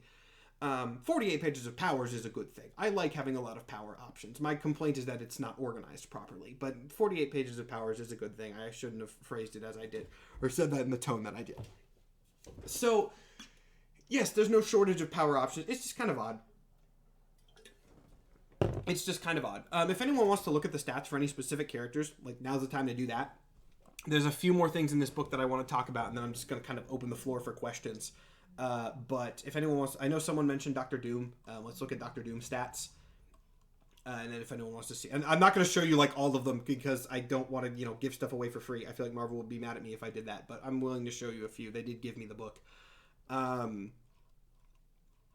show you, like, maybe, like, 3. I think that's fair.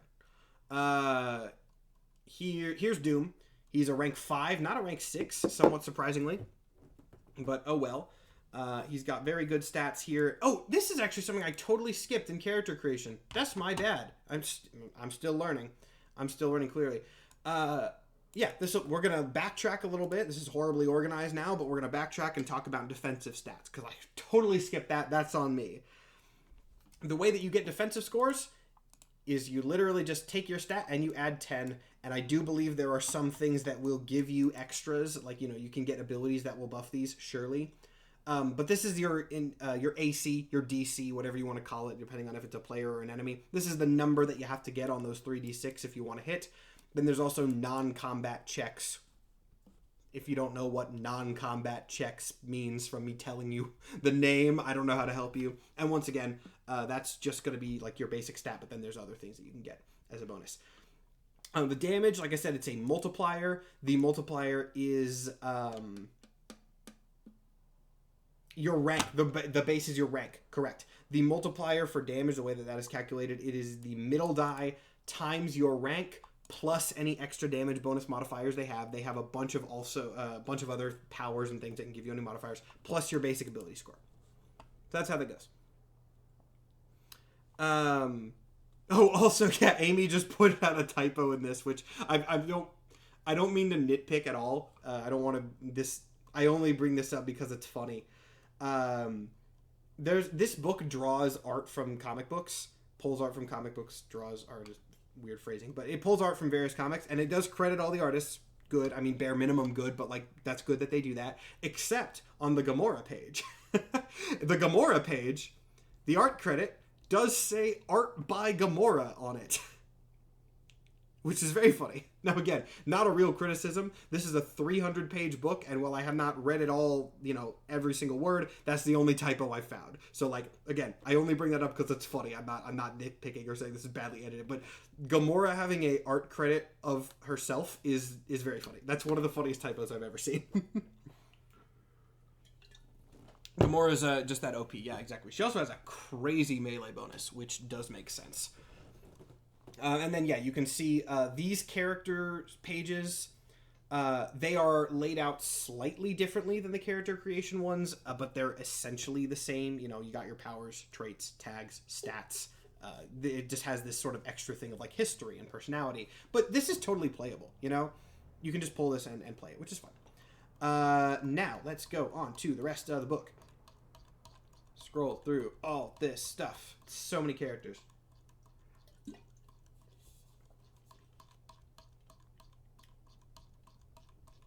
It's gonna take a sec. Now, this is not a criticism because this is organized fine. This is, just alphabetical. It's just I'm on a computer and I gotta scroll through a billion things. If I had the physical book in hand, for context, I was hoping to have the physical book by now, but there were shipping delays, so this is what I've got, which is fine. But I have to show you guys the PDF anyway. I was not gonna camera my desk. Okay, now this is kind of a funny... Well, okay, yeah. The Marvel Multiverse is a chapter. Now, this is, like, world info, but it's, like, very bare bones world info. It's, like, 12 pages, I think. And it's just sort of, like, a really, really, really, really abbreviated version of, like, Marvel history. And then, like, here's, like, 2 or 3 sentences on every major Marvel team and, like, geography. Technically, this is like location details, but not really.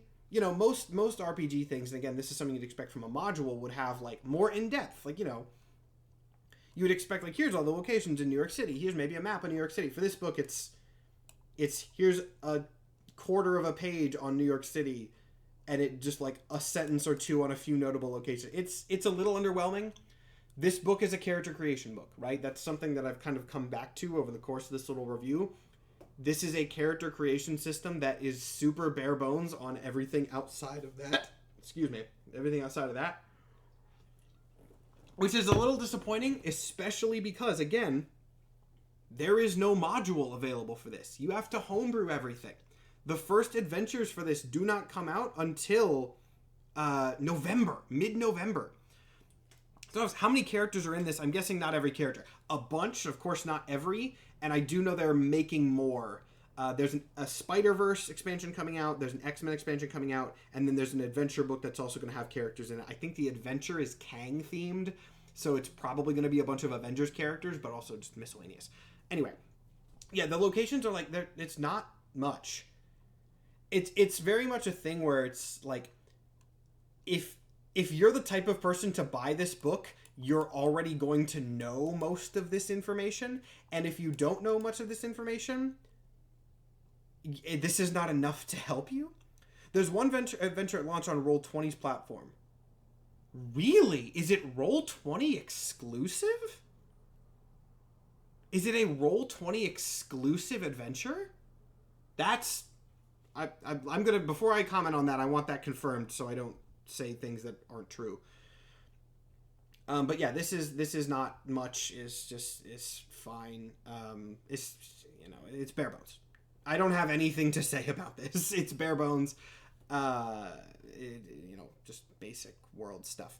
Then we have the narrator chapter. Now, the narrator chapter is very funny to me. I'm going to wait for just a second to get that confirmation on the adventure platform before I move on, because then I'm going to go on other tangents. Oh, it got censored by Twitch somehow. I don't know why it got censored by Twitch. Twitch censors are weird. I'm sure you didn't do anything wrong. It'll only be available on Roll20 at launch. Weird. Now, I know you said you were a developer, so I'm sure that's not your decision, so I'm happy to making the singular adventure digital exclusive to a single platform at launch? That sucks. That sucks. Why would you do that? Wow. Oh, it was a link. Oh, yeah, sorry. I have links not enabled for everybody because opening my Twitch chat to the wilds of the internet link-wise scares me, so sorry about that. But, yeah, that's a decision. That's having no adventure in the source book and one adventure that is Roll20. No, this is nothing against Roll20. I use it, but, like, wow, that's a choice. That's a choice right there. Okay, well, whatever. Anyway, narrator chapter. This chapter is funny because this chapter has basically nothing to do with this book. This chapter is almost entirely... Everything in this chapter is just kind of how to run RPGs. It is not specific to this other than like some minor phrasing, which is cool and not helpful. I mean, you know, if this is someone's intro RPG, that's interesting. And I do think, for what it's worth, this is a good intro RPG. I think this is a good intro RPG because the dice system is so simple. But, on the other hand, it is also so... This is a better way... This is a good way of phrasing it. I got there. This is a great intro RPG for players, not a good intro RPG for DMs. Because this system is so incredibly DM heavy, the DM is going to have to make so many on-the-fly judgment calls. The DM is going to have to homebrew the entire adventure. The DM is going to have to homebrew their own enemies in a lot of cases. This is not a good system for DMs to be introed into. It's a great system for players. Again, remember, dice, 3 dice. These 3 dice, literally all I need to play the game. That's fantastic. But it's not for intro DMs, which makes this very funny because, like, this is such a bare bones, just, you know, this is how you play DM, this is how you DM games. It's not really needed. It's just, it's fine that it's there, but a lot of it is just, I would rather have, you know, location support or items rather than just some kind of bare bones info about how to DM the system. Now, maybe I will fully, you know, admit my own failings and my own flaws here. I have been DMing since high school. I've been DMing live campaigns for over a year. Maybe my judgment of what is helpful for intro DMs, I'm guarantee you it's way off. I guarantee you it is it's skewed to hell, right? So if someone looks through this and they say it's good, cool. Maybe it's helpful. In fact, the more I talk, I actually don't want to judge this too heavily. I will say that it is very unspecific to this system, which is okay, sure. I guess that's kind of annoying, but, you know, I don't want to talk too heavily about that. I'm late, but I don't think I've ever seen a TTRPG core book without that chapter. I know. It's just, anyway, it's just long for... It's worth noting that this is here when this system is missing so many other things. How about I phrase it like that, right? It's not bad that it's here, but there's so many other things that I would rather be in place of this system. Time to not watch ads? Good. Don't watch them. I'm so curious to see how my stream revenue is after this. I don't want to talk about money because I hate money, but also my music stopped, didn't it? Boop. Now I got music again. People who are on the ads will return to music. Also, the ads aren't hitting everybody, right? The ads, there are people who are still here. There are people who are still here. Anyway. There we go. Again, I'm so curious to see my stream revenue after this, man. I hope it's high. I hate money, but I hope it's high. I'm always here. You can't be rid of me. That's good. You're my chief mod. I need you to be here. Now, on this note, we're actually almost to the end of this little analysis here. We have the appendices. This is the skill trees. I don't know why it took me so long to remember the word for that. The skill trees, I don't really have a lot to say about the skill trees. I kind of already did say what I need to say. Character sheet, of course, and then glossary. And then we're done. Here's the Roll20 ad. So, let me actually throw this back to my my big cam here. There we go. I accidentally inverted my titles for starting soon and big cam, so I have to click starting soon to get to my big camera every time. It's very funny. Anyway, that is my little analysis of this. I'll do some sort of final recap stuff, especially for people who weren't here at the beginning. But I have now gone through this system. I got this system Thursday at like 4 p.m. We rallied a group to play it on Friday. Again, not above me anymore. As is over here. We played the one-shot on Friday. It will be going up on the DnDorks YouTube, Spotify, podcast platforms, etc. on Wednesday. I also keep forgetting to mention this. We do have a Patreon for DnDorks. That'll be linked in our stuff. That's my D&D show, for those who don't know. Patreon has some exclusive stuff. They should actually already have access to it, right? Do they already have access to the one-shot? Someone confirm if that's wrong or not. I know that people who subscribe to the DnDorks Patreon have access. Yes, they do. Okay, cool. If you follow the DnDorks Patreon, you can watch this episode now. You can also see the exclusive after show that we did for it and the character creation session. We did not have time to do character creation live, but we did record character creation, so that's another little bonus feature of our Patreon. You should go check that out. I maybe shouldn't say this yet. I'm working on a personal Patreon too, so if anyone has ideas for like personal Patreon stuff they'd like to see from me, not D&D related, notably, because that's a separate Patreon I don't want to pull from. But if anyone has ideas for that, like drop them in Discord stream chat. I'm curious to actually, put them in stream chat, whatever. You'll get more official announcements about that later. Anyway, back to what I was talking about. I have now played this system. I've had a couple days to think on it, and then I did this whole thing. So let's do some sort of final notes, and then I'll answer any questions anyone has, and then we'll be set to go. So, first, really big positive about this system, the thing that I like about it the most, dice. Oh, that's something I should do on this stream. I want to go through and compare to the playtest. Cool. I do want to do that, but we're going to do this final, well, not final, but this recap, and then I'm going to compare to the playtest kit, which I'll talk about for a second. Anyway, dice system for this, fantastic. 3d6, everything runs off this. I think that's amazing. The middle dice thing is a little bit weird, especially because of the phrasing for the thematics. It's a bit of a learning curve to remember how it works, but I think once you get the hang of how it works, it's really good. I like the dice system for this game. I think it is streamlined. I think it is fine. Character stats. I don't really have a lot to talk about. Wait, please show the archetype tables. What archetype tables? Wait, hold it. What archetype tables are you talking about? I'm actually not sure what in the playtest. Okay, in the playtest. Cool. I was like, did I miss something in this book? All right. Sorry, my bad. I should explain what that is so people don't leave after this, after I do this final recap. There was a playtest of this book released like a year ago, and I want to compare this book to the playtest and see how things changed over the years. So that's what I'm going to do after this. So stream's not over. Don't leave yet. Anyway. As I was saying, dice system is great. Core stats, basically just D&D, but slightly rebranded and altered a little bit to fit the dice system. Dice system is good. That's all I have to say about that. Combat in this system, it's fine. It's 5th edition. It's D&D 5th edition with some minor changes, and D&D 5th edition combat is pretty good, so I'm definitely not complaining about that. It's solid. It's solid combat, right? Character creation.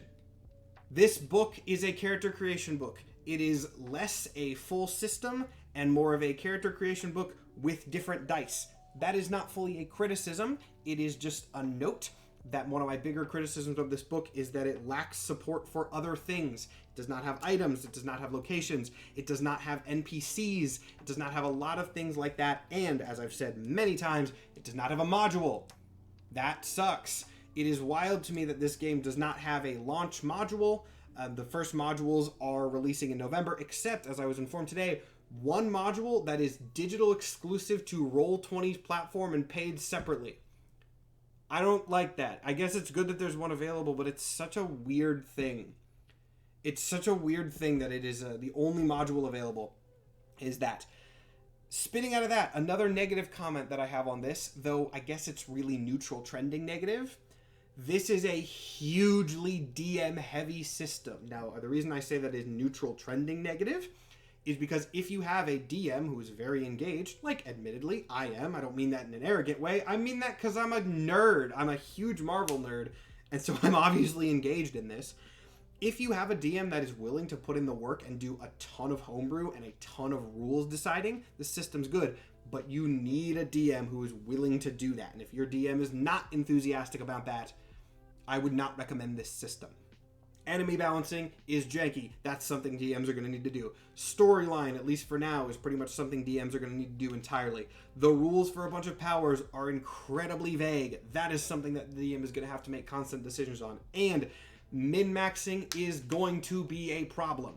If you have players that are willing to commit to themes and play the game for story rather than min-maxing and maximizing the stats, this game's going to be fun. If you have people who want to min-max, oh god, you are going to be able to do some nonsense stuff, and it is going to be frustrating to a lot of DMs out there.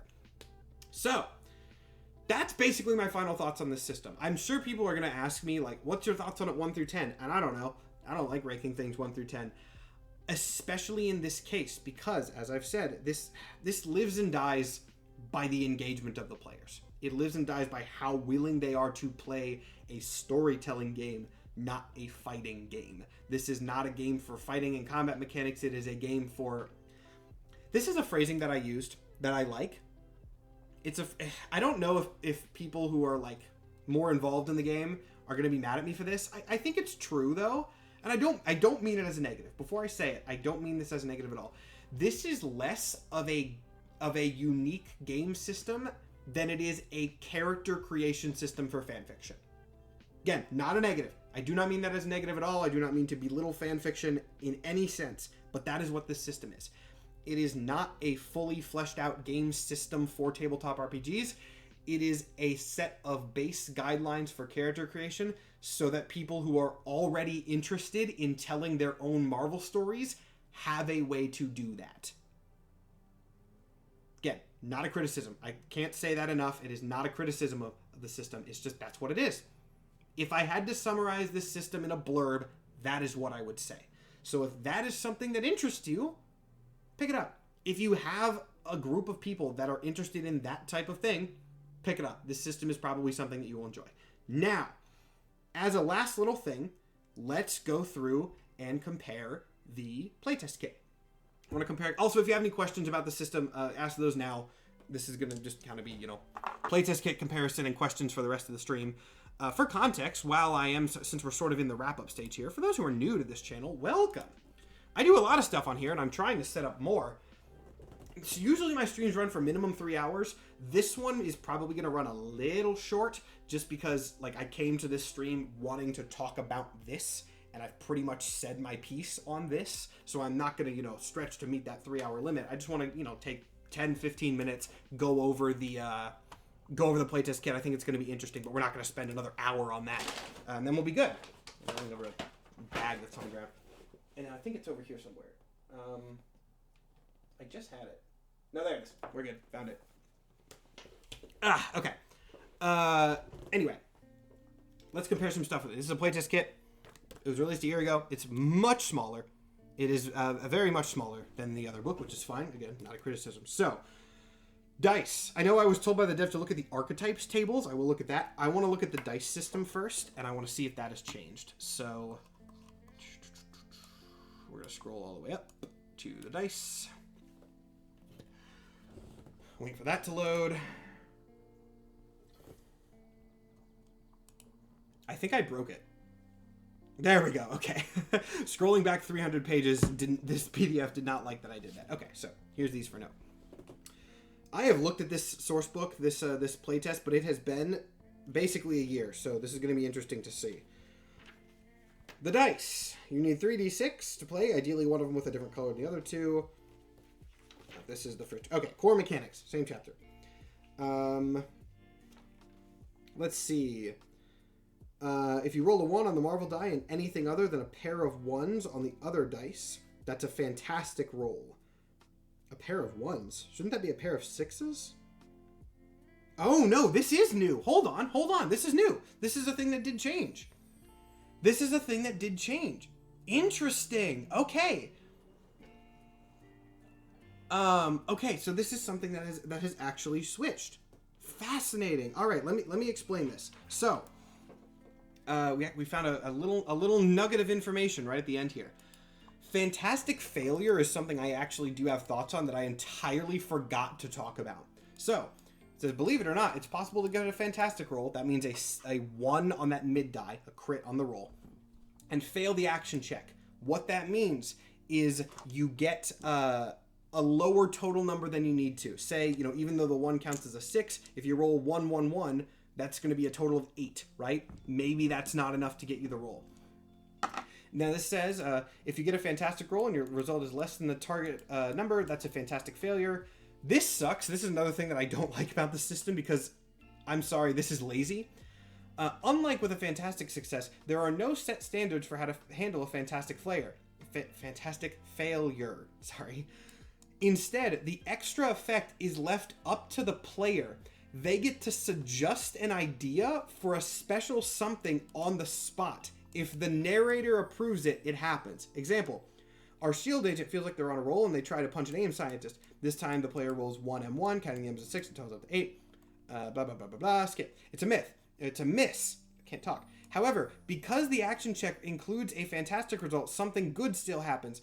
The player decides that the shield agent's massive miss causes them to stumble through an open doorway, which shuts behind them, placing them out of danger for now. The narrator likes how this plays into their plans for the rest of the adventure and approves. That's wild.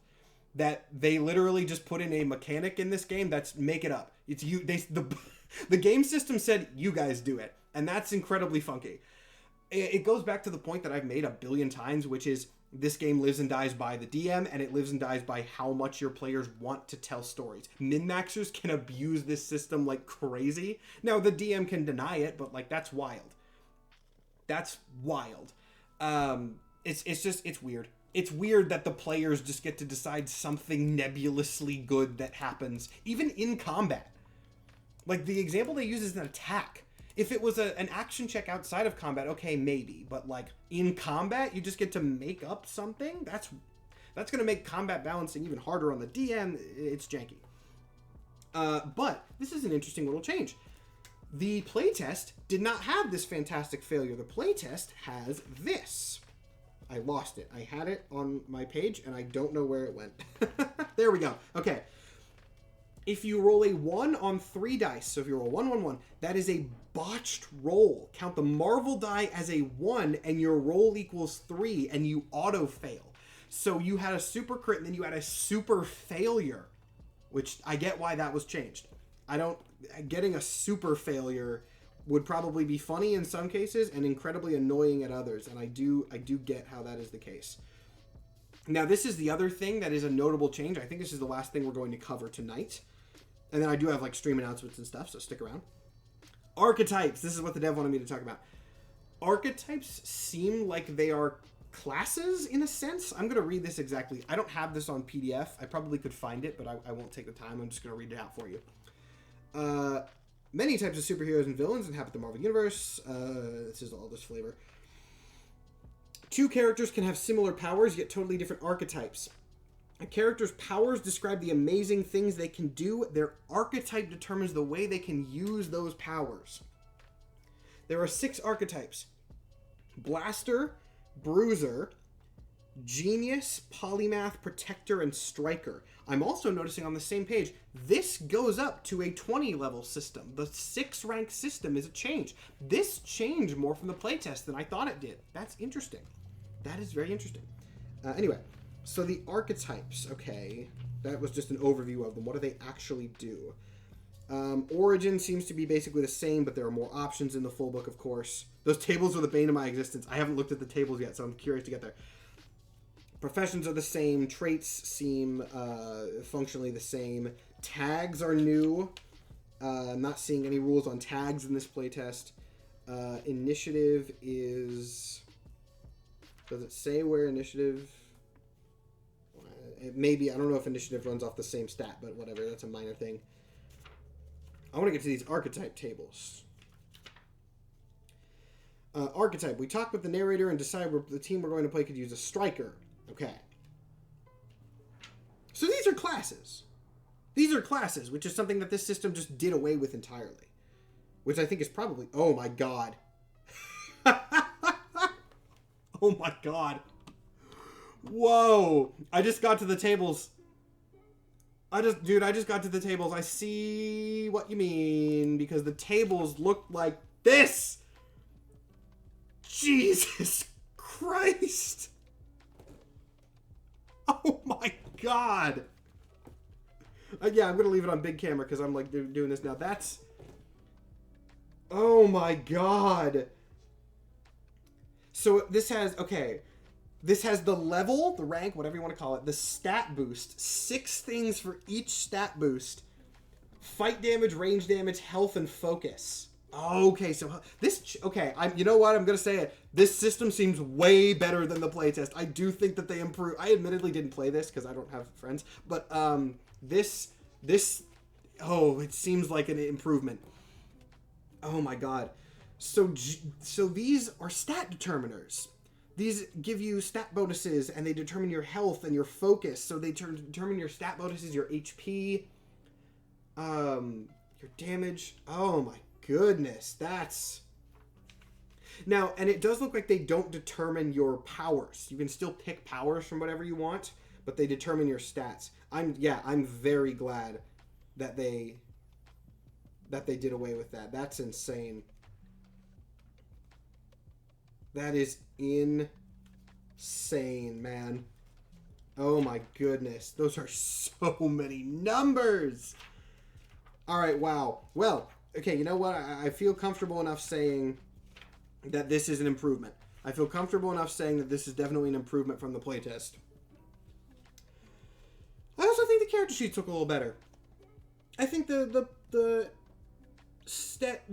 pre-built stat blocks. That's what I meant, not character sheet. The pre-built stat blocks look a little better in the new version, not the old version. They look better than this. Now this does have an adventure in it. I have not read through that, so I cannot comment on it, and I don't want to comment on it now because it would take me too long to read through and get an accurate analysis. It is worth noting that this does follow the system of just make equivalent villains for every hero. But yeah, that's about all we have to say. This is obviously way smaller, and a lot of this is still powers and pre-built stat blocks and stuff. But from the little things I saw, I'm seeing improvements to the dice system. I'm seeing improvements to character creation. So that's good. Props to you guys. It does look like you really did improve the system from playtest to final product. And I'm going to look through that more and analyze. But yeah, so good job. That, unless anyone has any questions, I'll give a moment. Actually, here's what I'm going to do. I'm going to do my stream announcements. If you guys have any questions about the system that I can answer without like showing off too much, I will answer those when I'm done with announcements, and then we'll wrap up for tonight. So first off, thank you so much for watching this stream. This was a really big one for me because this is the first stream in which I debuted this new overlay. I was just kind of stupid and was not operating with one for a very long time. Well, for my personal streams, I operate on one for shows, but we'll talk about shows in a little bit. This is the first time I'm using a stream of this nature, so this is going to be really cool. As you can probably guess from the fact that I did this, I am trying to be a little bit more professional with my streaming because I might be able to actually make a job out of this. We're going to try it, at least for a little bit, right? That is also why I have ads. I'm sorry if the ads are inconvenient, but my views were good, so I'm going to, hope that is okay. I am going to be doing polls on my Discord, I think. If you're not in my Discord, feel free to join that. A link will be going through in the bio. I'm going to be doing some analysis on whether you guys would prefer the ad breaks that we have now or longer ad breaks less frequently.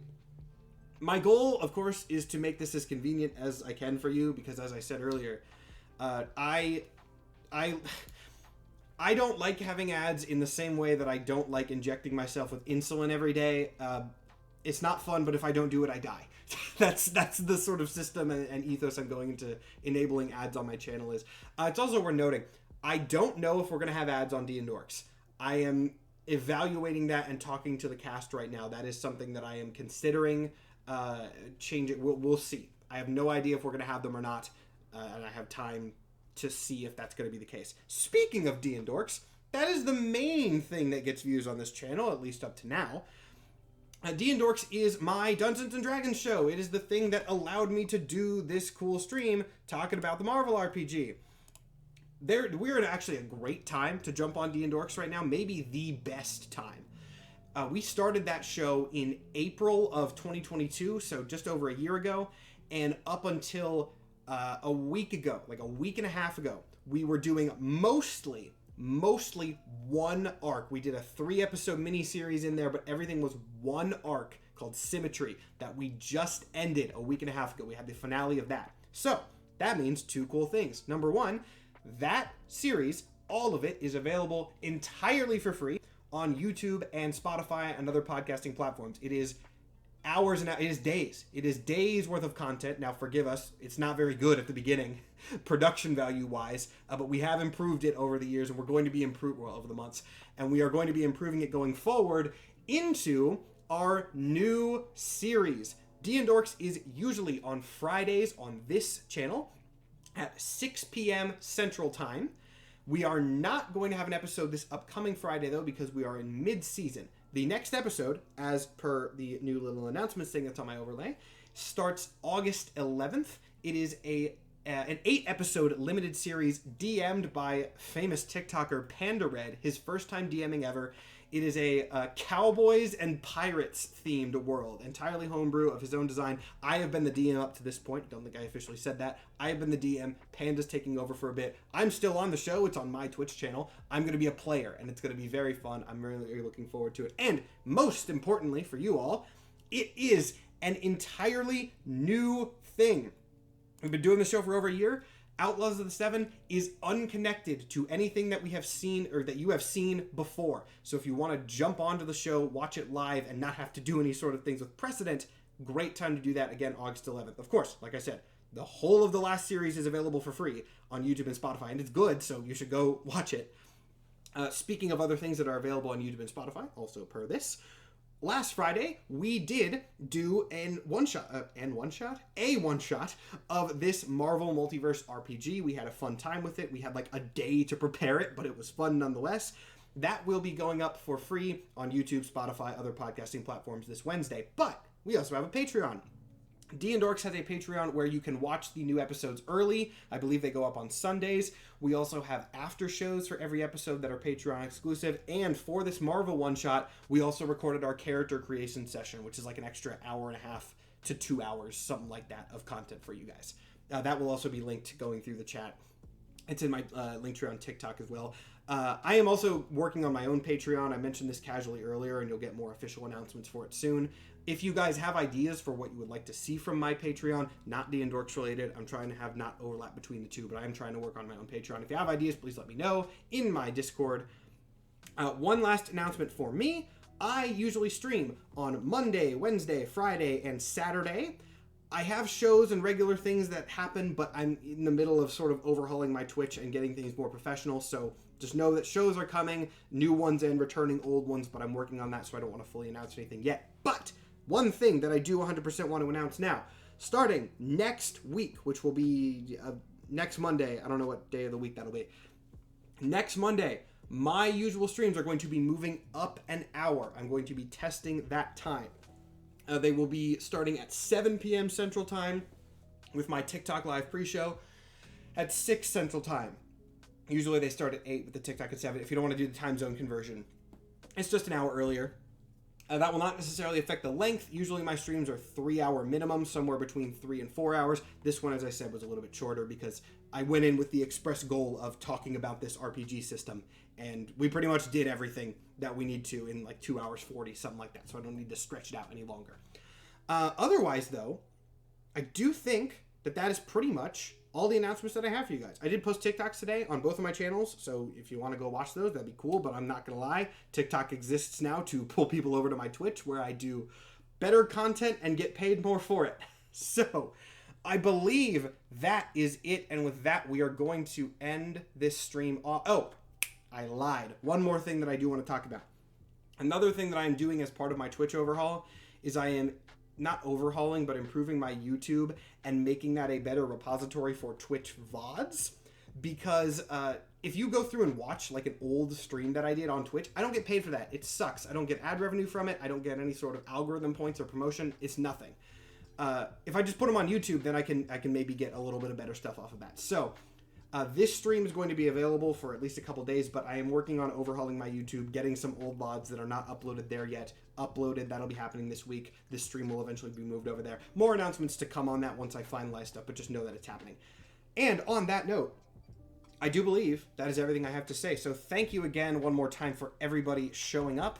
I will be streaming next on Wednesday. I'm not entirely sure what I'm going to be doing. I have some ideas, but I haven't nailed down exactly what. But hey, it'll be fun regardless. Thank you. I know I've said thank you like 5 times, but I genuinely do mean it. Thank you all for coming. I hope you enjoyed, and I will see you all later. Have a great rest of your night.